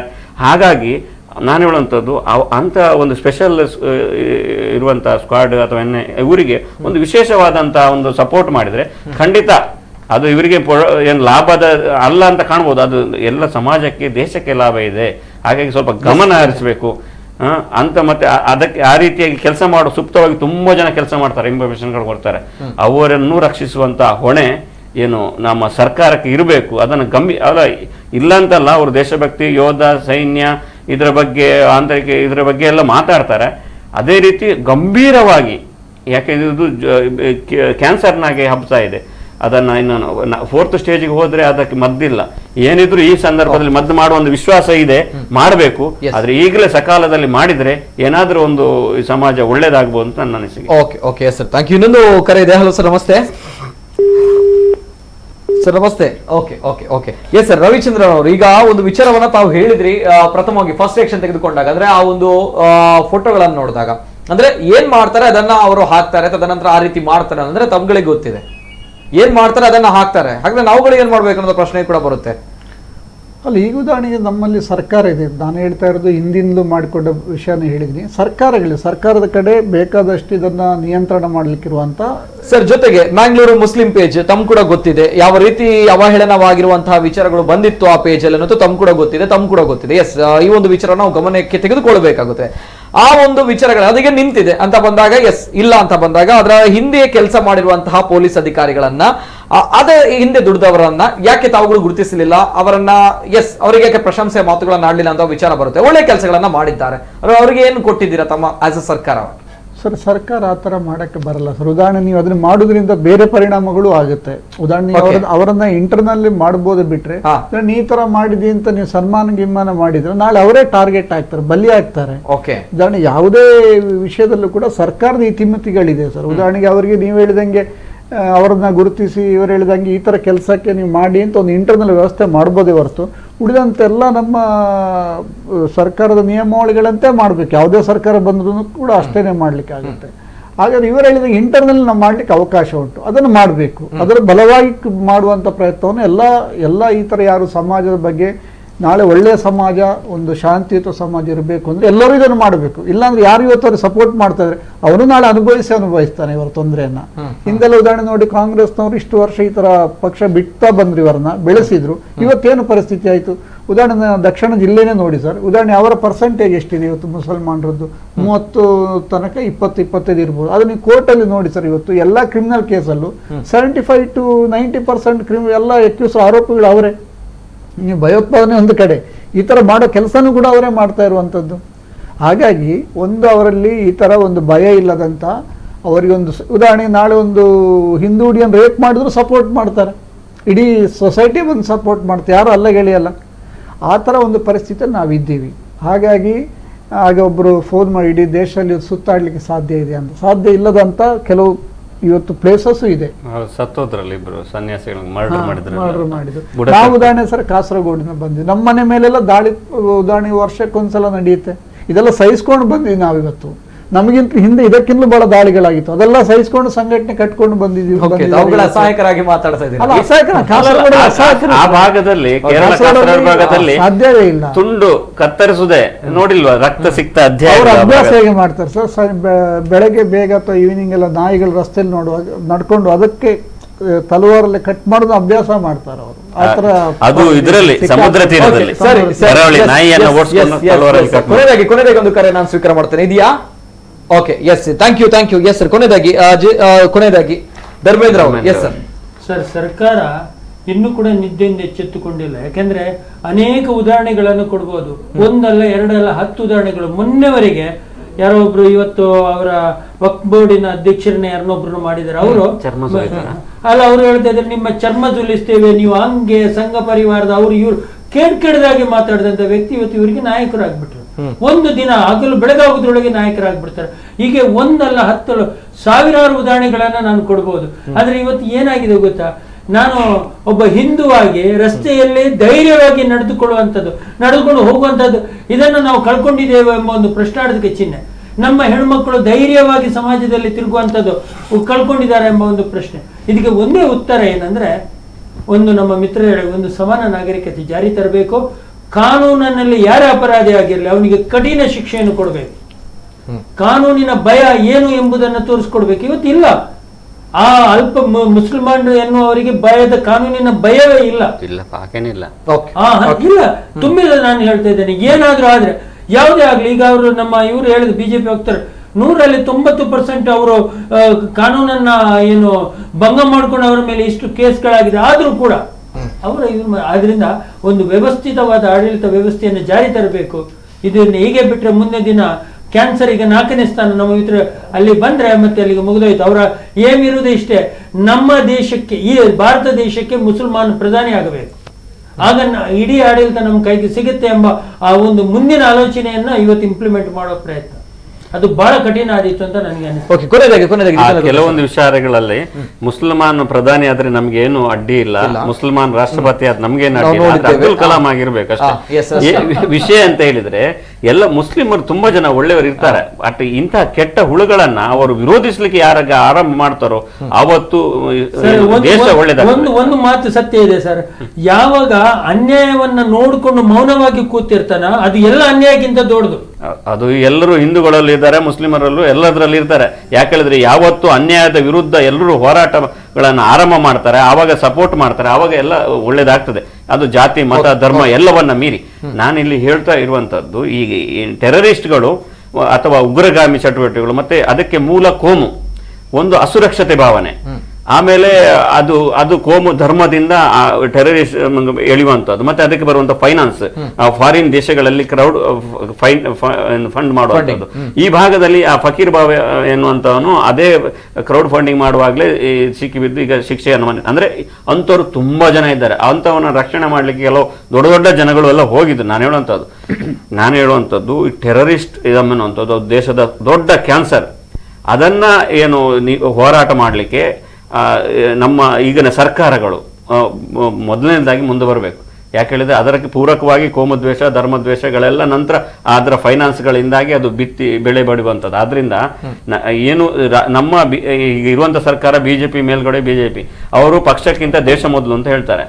ನನಗೆ ಹಾಗೆ ಅನಿಸ್ಬೇಕು ಅಂತ ಆದ್ರೆ ಈ ಭಾಗದಲ್ಲಿ ಈಗ ಇಲ್ಲೆಲ್ಲ ಪಕ್ಷವೇ ಮೊದಲು ಅಂತ ಅನಿಸ್ತಾ ಇದೆ ಎಲ್ಲ ಕಡೆ. ಅಂದ್ರೆ ದೇಶಕ್ಕಾಗಿ ಅಥವಾ ಈ ಸಮಾಜಕ್ಕಾಗಿ ಹೋರಾಟ ಮಾಡುವುದಕ್ಕಿಂತಲೂ ಪಕ್ಷಕ್ಕಾಗಿ ಹೋರಾಟ ಮಾಡುವ ಧುರೀಣರನ್ನ, ಪಕ್ಷಕ್ಕಾಗಿ ಏನು ಮಾಡುವವರನ್ನ ಮೊದಲನೇದಾಗಿ ಅವರಿಗೆ ಒಂದು ಏನು ಸ್ಥಾನಮಾನಗಳನ್ನ ಕೊಡುವ ವಿಚಾರಗಳಿಂದ ಹಿಡಿದು ಎಲ್ಲವೂ ಕೂಡ ಪಕ್ಷಕ್ಕೆ ಬಕೆಟ್ ಅಥವಾ ಪಕ್ಷಕ್ಕೆ ಸಪೋರ್ಟ್ ಮಾಡಿದವರು, ನೇರವಾಗಿ ಪಕ್ಷದಲ್ಲಿದ್ದವರು, ಸಮಾಜದಲ್ಲಿ ಒಂದು ದೇಶ ಪರವಾದಂತಹ ಕೆಲಸ ಮಾಡುವವರನ್ನ ಗುರುತಿಸುವಂತ ಅಲ್ಲ, ದೇಶ ಮಟ್ಟದಲ್ಲಿ ಕೆಲವೊಂದು ಆಗ್ತಾ ಇದೆ. ಅಂದ್ರೆ ಎಲ್ಲಾ ಕಡೆಗಳಲ್ಲೂ ಆ ರೀತಿಯಾದಂತಹ ಕೆಲಸಗಳು ಆಗಬೇಕು. ಏನು ದುಷ್ಟ ಏನು ಶಿಕ್ಷಣ ಮಾಡಲಿಕ್ಕೆ ಅಥವಾ ಅವರನ್ನ ದುಷ್ಟರನ್ನ ಹೊಡೆದೋಡ್ಲಿಕ್ಕೆ ಸರ್ಕಾರ ಗಮನ ಕೊಡಬೇಕು. ಆಡಳಿತ ಅಧಿಕಾರ ಎಲ್ಲ ಒಂದು ಕಡೆ ಇರ್ತದೆ. ಆದ್ರೆ ಇಂತಹ ಸಮಾಜ ವಿದ್ರೋಹಿ ಚಟುವಟಿಕೆಗಳಿಗೆ ಬಂದಾಗ ಅದನ್ನ ಒಂದು ಸಪರೇಟ್ ಆಗಿ ನೋಡ್ಕೊಂಡು ಅದು ವಿಶೇಷ ಪ್ರಕರಣ. ಈಗ ಯೋಧದಲ್ಲಿ ಸೈನಿಕ ಹೇಗೆ ಗಡಿಯಲ್ಲಿ ಕಾಯ್ತಾನೆ ಅನ್ನೋ ವಿಶೇಷವಾಗಿ ಪ್ರಕರಣ ಹಾಗೂ ಇಲ್ಲೂ ಕೂಡ ಅದರ ವಿರುದ್ಧ ಹೋರಾಡುವವರನ್ನ ವಿಶೇಷವಾದ ಪ್ರಕರಣ ಅಂತ ಹೇಳಿಸಿ ಅವರಿಗೆ ಸಪೋರ್ಟು ಅಥವಾ ಅವರಿಗೆ ರಕ್ಷಣೆಯನ್ನು ಕೊಡುವಂತ ಕೆಲಸವನ್ನು ಮಾಡಬೇಕು. ದೇಶಕ್ಕೆ ಇದು ಮುಖ್ಯ ಅಂತ ಬಿಜೆಪಿ ಸರ್ಕಾರ ಅನಿಸುವಾಗಿ ಇರಬೇಕು. ಮತ್ತೆ ಅವರು ಏನು ಯಾರು ನಿಜವಾಗ್ಲೂ ದೇಶ ಪರವಾಗಿ ಹೋರಾಟ ಮಾಡ್ತಾ ಇದ್ದಾರೆ ಅವರನ್ನ ಅಥವಾ ಒಳ್ಳೆ ಕೆಲಸಗಳನ್ನು ಮಾಡ್ತಾ ಇದ್ದಾರೆ, ಇಂತಹ ಏನು ದೇಶ ವಿರೋಧಿಗಳು ಯಾರಿದ್ದಾರೆ ಅದರ ಸ್ಪಷ್ಟವಾದಂತ ಒಂದು ಚಿತ್ರಣವನ್ನು ತಗೊಂಡು ಕೆಲಸ ಮಾಡಿದರೆ ಖಂಡಿತ ಈ ಸರ್ಕಾರದಿಂದ ಒಳ್ಳೆಯ ನಾವು ಇದನ್ನ ನಿರೀಕ್ಷೆ ಮಾಡಬಹುದು. ಓಕೆ, ಕೊನೆಯದಾಗಿ ರವಿಚಂದ್ರ ಅವರು. Yes sir. ನೋಡಿ ಸರ್, ಹಿಂದೆ ಎಲ್ಲ ಈ ತರ ವಿಷಯಗಳನ್ನ ಯಾವುದೇ ಪತ್ರಿಕೆ ಚಾನೆಲ್ ಚರ್ಚೆನೆ ಮಾಡ್ತಾ ಇರಲಿಲ್ಲ. ಉದಾಹರಣೆಗೆ ಇವತ್ತು ಜಿತೇಂದ್ರ ಕುಂದೇಶ್ ಅಂತ ಪತ್ರಕರ್ತರು ಕೂಡ ಸಾಕಷ್ಟು ಅಧ್ಯಯನ ಮಾಡಿ ಇತ್ತೀಚಿನ ದಿನಗಳಲ್ಲಿ ಇಲ್ಲಿ ಈ ಭಾಗದ ಬೆಳಕು ಚೆಲ್ಲುವ ಪ್ರಯತ್ನ ಮಾಡಿದ್ದಾರೆ. ನನಗೆ ಅನಿಸೋದು ಸೊಸೈಟಿ, ಸಮಾಜದ ಈ ತರ ಬೇರೆ ಬೇರೆ ಡಿಪಾರ್ಟ್ಮೆಂಟ್ ಎಲ್ಲರೂ ಕೂಡ ಒಂದು ಪ್ರಯತ್ನ ಮಾಡಬೇಕಾಗ್ತದೆ. ಉದಾಹರಣೆ ಪತ್ರಿಕೆಯವರು ನಾಳೆ ಒಳ್ಳೆ ಕೆಲಸ ಮಾಡಿ ಪೊಲೀಸ್ ಆಫೀಸರ್ ಬರೀರಿ ತಾವು ಅದ್ರ ಬಗ್ಗೆ ಚರ್ಚೆ ಮಾಡಿ. ಆವಾಗ ಏನಾಗುತ್ತೆ, ತುಂಬಾ ಸಲ ಸರ್ಕಾರಕ್ಕೆ ಗಮನಕ್ಕೆ ಬರೋ ವಿಷಯಗಳು ನಡೆಯುತ್ತೆ. ಎರಡನೇದು ಇರುವಂಥದ್ದು ಟಿವಿ ಚಾನೆಲ್ಸ್ಗಳು ಕೂಡ ಸರ್ ಇದನ್ನ ಚರ್ಚೆ ಹಿಂದೆಲ್ಲ ಮಾಡಿದ್ದು ಬೇರೆ ವಿಷಯಗಳು ರಾಜಕೀಯ ಮಾಡಿದ್ರು. ಬಟ್ ಸಮಾಜದಲ್ಲಿ ಮುಂದೆ ಎಷ್ಟು ಪರಿಣಾಮ ಇದರಿಂದ ಆಗ್ಬಹುದು ಅದರ ಬಗ್ಗೆ ಕೂಡ ಚರ್ಚೆ ತಾವೆಲ್ಲ ಮಾಡಿರೋದು ಬಹಳ ಒಳ್ಳೇದಿದೆ. ಹಾಗೇನೆ ಸರ್ಕಾರ ನೀವು ಹೇಳಿದಂಗೆ ಕೆಲವು ಸಲ ಅಧಿಕಾರದ ಇದರಲ್ಲಿ ಕೆಲವು ವಿಷಯಗಳನ್ನ ಸರಿಯಾಗಿ ಮಾಡದಿರುವಂತ ಇಶ್ಯೂಸ್ಗಳು ಇದೆ. ಅದೆಲ್ಲವನ್ನೇನು ಗಮನಕ್ಕೆ ತಂದಿದೆ. NIA ಒಂದು ವರ್ಷದಲ್ಲಿ ಬರುತ್ತೆ ಸರ್ ಮಂಗಳೂರಿಗೆ, ಯಾಕಂದ್ರೆ ಬರುತ್ತೆ 100% ಬರುತ್ತೆ. ಅದನ್ನ ಸತ್ಯ ಅದು ಬರ್ತದೆ. ಬರುವಂತ ಎಲ್ಲಾ ಪ್ರಯತ್ನವನ್ನು ಕೂಡ ನಮ್ಮ ಸರ್ಕಾರ ಪಕ್ಷ ಕೂಡ ಮಾಡುತ್ತೆ. Right sir. Yes sir, thank you so much. Yes, ಇದು ಭಟ್ಕಳದ ಮುರುಡೇಶ್ವರ ನಾವೆಲ್ಲರೂ ಕೂಡ ನೋಡಿದ್ದೇವೆ. ಮುರುಡೇಶ್ವರನ ಈಶ್ವರನ ಮಹಾದೇಶನ ಒಂದು ಭವ್ಯವಾಗಿರುವಂತಹ ಬೃಹದಾಕಾರದಲ್ಲಿರುವಂತಹ ಒಂದು ಮೂರ್ತಿ. ಆ ಮೂರ್ತಿಯ ಅರ್ಧ ಭಾಗವನ್ನ ಅಂದ್ರೆ ಶಿರದ ಭಾಗವನ್ನ ಕತ್ತರಿಸಿರುವಂತಹ ಒಂದು ಎಡಿಟೆಡ್ ಫೋಟೋ. ತದನಂತರ ಅದರ ಮೇಲೆ ತಲೆಭಾಗದ ಮೇಲೆ ಉಗ್ರ ಸಂಘಟನೆಯ ಧ್ವಜ ಹಾರ್ತಾ ಇದೆ. ಇದು ಇವತ್ತು ಬೆಳಿಗ್ಗೆಯಿಂದ ಸೋಷಿಯಲ್ ಮೀಡಿಯಾಗಳಲ್ಲಿ ಸಾಮಾಜಿಕ ಜಾಲತಾಣದಲ್ಲಿ ಹರಿದಾಡ್ತಾ ಇದೆ. ಯಾರಪ್ಪ ಇಂತಹ ವಿಕೃತ ಮನಸ್ಸಿನವರು, ಯಾಕೆ ಈ ರೀತಿ ಮಾಡಿದ್ರು, ಯಾಕೆ ಈ ರೀತಿ ಆ ಮೂರ್ತಿಯನ್ನ ಭಗ್ನಗೊಳಿಸಿದ್ರು ಫೋಟೋಶಾಪ್ ಅಲ್ಲಿ ಅಂತ ಬಂದಾಗ ಇದನ್ನ ಮಾಡಿದವರು ಇಸ್ಲಾಮಿಕ್ ಸ್ಟೇಟ್ ನ ಮುಖವಾಣಿ ಪತ್ರಿಕೆ ದಿ ವಾಯ್ಸ್ ಆಫ್ ಹಿಂದ್, ಇದರಲ್ಲಿ ಬರೆದಿರುವಂತದ್ದು ಉಗ್ರ ಸಂಘಟನೆಗೆ ಸೇರಿರುವಂತಹ ಒಂದು ವೆಬ್ ಪೋರ್ಟಲ್, ಅದರಲ್ಲಿ ಬಂದಿರುವಂತಹ ಒಂದು ವಿಚಾರ ಅಂದ್ರೆ ಉಗ್ರ ಸಂಘಟನೆಗಳ ಕಣ್ಣು ಮುರುಡೇಶ್ವರನ ಮೇಲಿದೆಯಾ ಅನ್ನುವಂತಹ ಪ್ರಶ್ನೆ ಬರುತ್ತೆ. ಹಾಗಾಗಿ ಈ ವಿಚಾರವಾಗಿ ನಾವು ಮಾತನಾಡಿದಾಗ ಈಗಾಗಲೇ ಬಿಜೆಪಿ ವಕ್ತಾರರು ಹೇಳ್ತಾ ಇದ್ದಾರೆ, ಯಾಕಪ್ಪ ಯಾರೊಬ್ರು ಕೂಡ ಧ್ವನಿ ಎತ್ತಿಲ್ಲ ಅಂತ ಬಂದಾಗ ಈ ಬಗ್ಗೆ ದೂರನ್ನ ದಾಖಲು ಮಾಡಲಾಗಿದೆ, FIR ಆಗಿದೆ ಅನ್ನುವಂತಹ ವಿಚಾರವನ್ನ ತಾವು ಹೇಳ್ತಾ ಇದ್ದೀರಾ. ಜೊತೆಗೆ ಆ ಭಾಗದ ಶಾಸಕರು ಸುನಿಲ್ ನಾಯ್ಕ್ ಅವರು ಮುರುಡೇಶ್ವರಕ್ಕೆ ನಾವು ಭದ್ರತೆಯನ್ನು ಒದಗಿಸ್ತೇವೆ, ಜೊತೆಗೆ ಈ ಬಗ್ಗೆ ಸೂಕ್ತವಾಗಿರುವಂತಹ ಕ್ರಮಗಳನ್ನು ತೆಗೆದುಕೊಳ್ತೇವೆ, ಜೊತೆಗೆ ಈ ಒಂದು ದುಷ್ಟಶಕ್ತಿಯನ್ನ ನಾವು ಮಟ್ಟ ಹಾಕ್ತೇವೆ ಅನ್ನುವಂತಹ ನೇರ ಸವಾಲನ್ನು ಅವರು ಕೂಡ ಹಾಕಿದ್ದಾರೆ. ಸರ್ಕಾರ ಇನ್ನು ಮುಂದಕ್ಕೆ ಏನು ಕ್ರಮ ಕೈಗೊಳ್ಳುತ್ತೆ ಅನ್ನುವಂತಹ ವಿಚಾರವನ್ನ ನಾವು ಕಾದು ನೋಡಬೇಕಾಗುತ್ತೆ. ಕಾರಣ ಪದೇ ಪದೇ ಕರಾವಳಿ ಭಾಗದಲ್ಲಿ, ನಮ್ಮ ಕಡಲ ತೀರದಲ್ಲಿ, ಸಮುದ್ರ ತೀರದಲ್ಲಿ ಅನೇಕ ವಿಚಾರಗಳು ದಿನದಿಂದ ದಿನಕ್ಕೆ ನಡೀತಾ ಇದೆ. ಅನೇಕ ಬೆಳವಣಿಗೆಗಳನ್ನು ನಾವು ಗಮನಿಸಿದ್ದೇವೆ, ಸ್ಯಾಟಲೈಟ್ ಫೋನ್ಗಳಿಂದ ಹಿಡಿದು. ಜೊತೆಗೆ ನಮ್ಮ ಕರಾವಳಿ ಭಾಗಕ್ಕೆ NIA ತಂಡ ಬರುತ್ತೆ. ಯಾಕಂದ್ರೆ ಇಲ್ಲಿ ಉಗ್ರರ ಸ್ಲೀಪರ್ ಸೆಲ್ ಆಗ್ತಾ ಇದೆಯಾ ನಮ್ಮ ಕರಾವಳಿ ಭಾಗ ಅನ್ನುವಂಥ ಅನೇಕ ಪ್ರಶ್ನೆಗಳ ನಡುವೆ ಹೊಸ ವಿಚಾರವನ್ನ ಹುಟ್ಟು ಹಾಕಿರುವಂಥದ್ದು. ಜೊತೆಗೆ ನಾವೆಲ್ಲರೂ ಕೂಡ ಯೋಚನೆ ಮಾಡಬೇಕಾಗಿರುವಂಥದ್ದು, ಜೊತೆಗೆ ಸರ್ಕಾರಕ್ಕೆ ಬಿಸಿ ಮುಟ್ಟಿಸಬೇಕಾಗಿರುವಂತಹ ವಿಚಾರವೂ ಕೂಡ ಹೌದು ಈ ಒಂದು ಪೋಸ್ಟ್. ಹಾಗಾಗಿ ಸರ್ಕಾರ ನಿದ್ರೆಯಲ್ಲಿದ್ರೆ ದಯಮಾಡಿ ಎಚ್ಚೆತ್ತುಕೊಳ್ಬೇಕಾಗುತ್ತೆ, ಜೊತೆಗೆ ಜನರ ಪರವಾಗಿ ನಿಲ್ಬೇಕಾಗುತ್ತೆ. ಪ್ರತಿಯೊಬ್ಬರು ಕೂಡ ಇಲ್ಲಿ ಹಿಂದೂ, ಮುಸಲ್ಮಾನ, ಕ್ರೈಸ್ತರು ಅಥವಾ ಇತರ ಜಾತಿ ಧರ್ಮ ಅಂತೂ ಬರಲ್ಲ. ಪ್ರಜ್ಞಾವಂತ ನಾಗರಿಕರು, ನಾವುಗಳು ಬದುಕಬೇಕು ಸಮಾಜದಲ್ಲಿ ಅನ್ನುವಂತಹ ಒಂದು ಒಳ್ಳೆಯ ಮನಸ್ಸಿರುವಂತಹ ಪ್ರತಿಯೊಬ್ಬರ ಜನರ ಪರವಾಗಿ ನಿಲ್ಬೇಕಾಗುತ್ತೆ. ಜನ ಪರವಾಗಿರುವಂತಹ ಹೆಸರನ್ನ ಹೇಳಿಕೊಂಡು ಬಂದಿರುವಂತಹ ಸರ್ಕಾರ. ಎಸ್, ಇದು ಇವತ್ತಿನ ವಿಶೇಷ. ಮುರುಡೇಶ್ವರ ಮೇಲೆ ಐಸಿಸ್ ನ ಕಣ್ಣು ಇದೆ ಅನ್ನುವಂತಹ ಒಂದು ವಿಚಾರ. ಹಾಗಾಗಿ ಎಸ್, ಬಿ ಅಲರ್ಟ್ ಅನ್ನುವಂಥದ್ದು ಸರ್ಕಾರ ಇದರ ಬಗ್ಗೆ ಎಚ್ಚರವನ್ನ ತೆಗೆದುಕೊಳ್ಬೇಕಾಗುತ್ತೆ. ಎಸ್, ನಮ್ಮ ಜೊತೆ ಗಣ್ಯ ವ್ಯಕ್ತಿಗಳು ಹಿಂದೂ ಮಹಾಸಭಾ ರಾಜ್ಯ ವಕ್ತಾರರು ಧರ್ಮೇಂದ್ರ ಅವರು, sir thank you so much. ಅದೇ ರೀತಿ ನಮ್ಮ ಜೊತೆ ಜಿತೇಂದ್ರ ಕುಂದ್ರೇಶ್ವರ್ ಅವರು, ಹಿರಿಯ ಪತ್ರಕರ್ತರು, sir thank you so much. ಅದೇ ರೀತಿ ರವಿಚಂದ್ರನ್ ಅವರು, ಬಿಜೆಪಿ ವಕ್ತಾರರು, sir thank you so much. Yes ವೀಕ್ಷಕರು, ಇದು ಇವತ್ತಿನ ವಿಶೇಷ. ನಿರಂತರ ಸುದ್ದಿ ಹಾಗೂ ಮನೋರಂಜನೆಗಾಗಿ ನೋಡ್ತಾ ಇರಿ ನಮ್ಮ ಕೂಡಲ ನ್ಯೂಸ್ 24/7.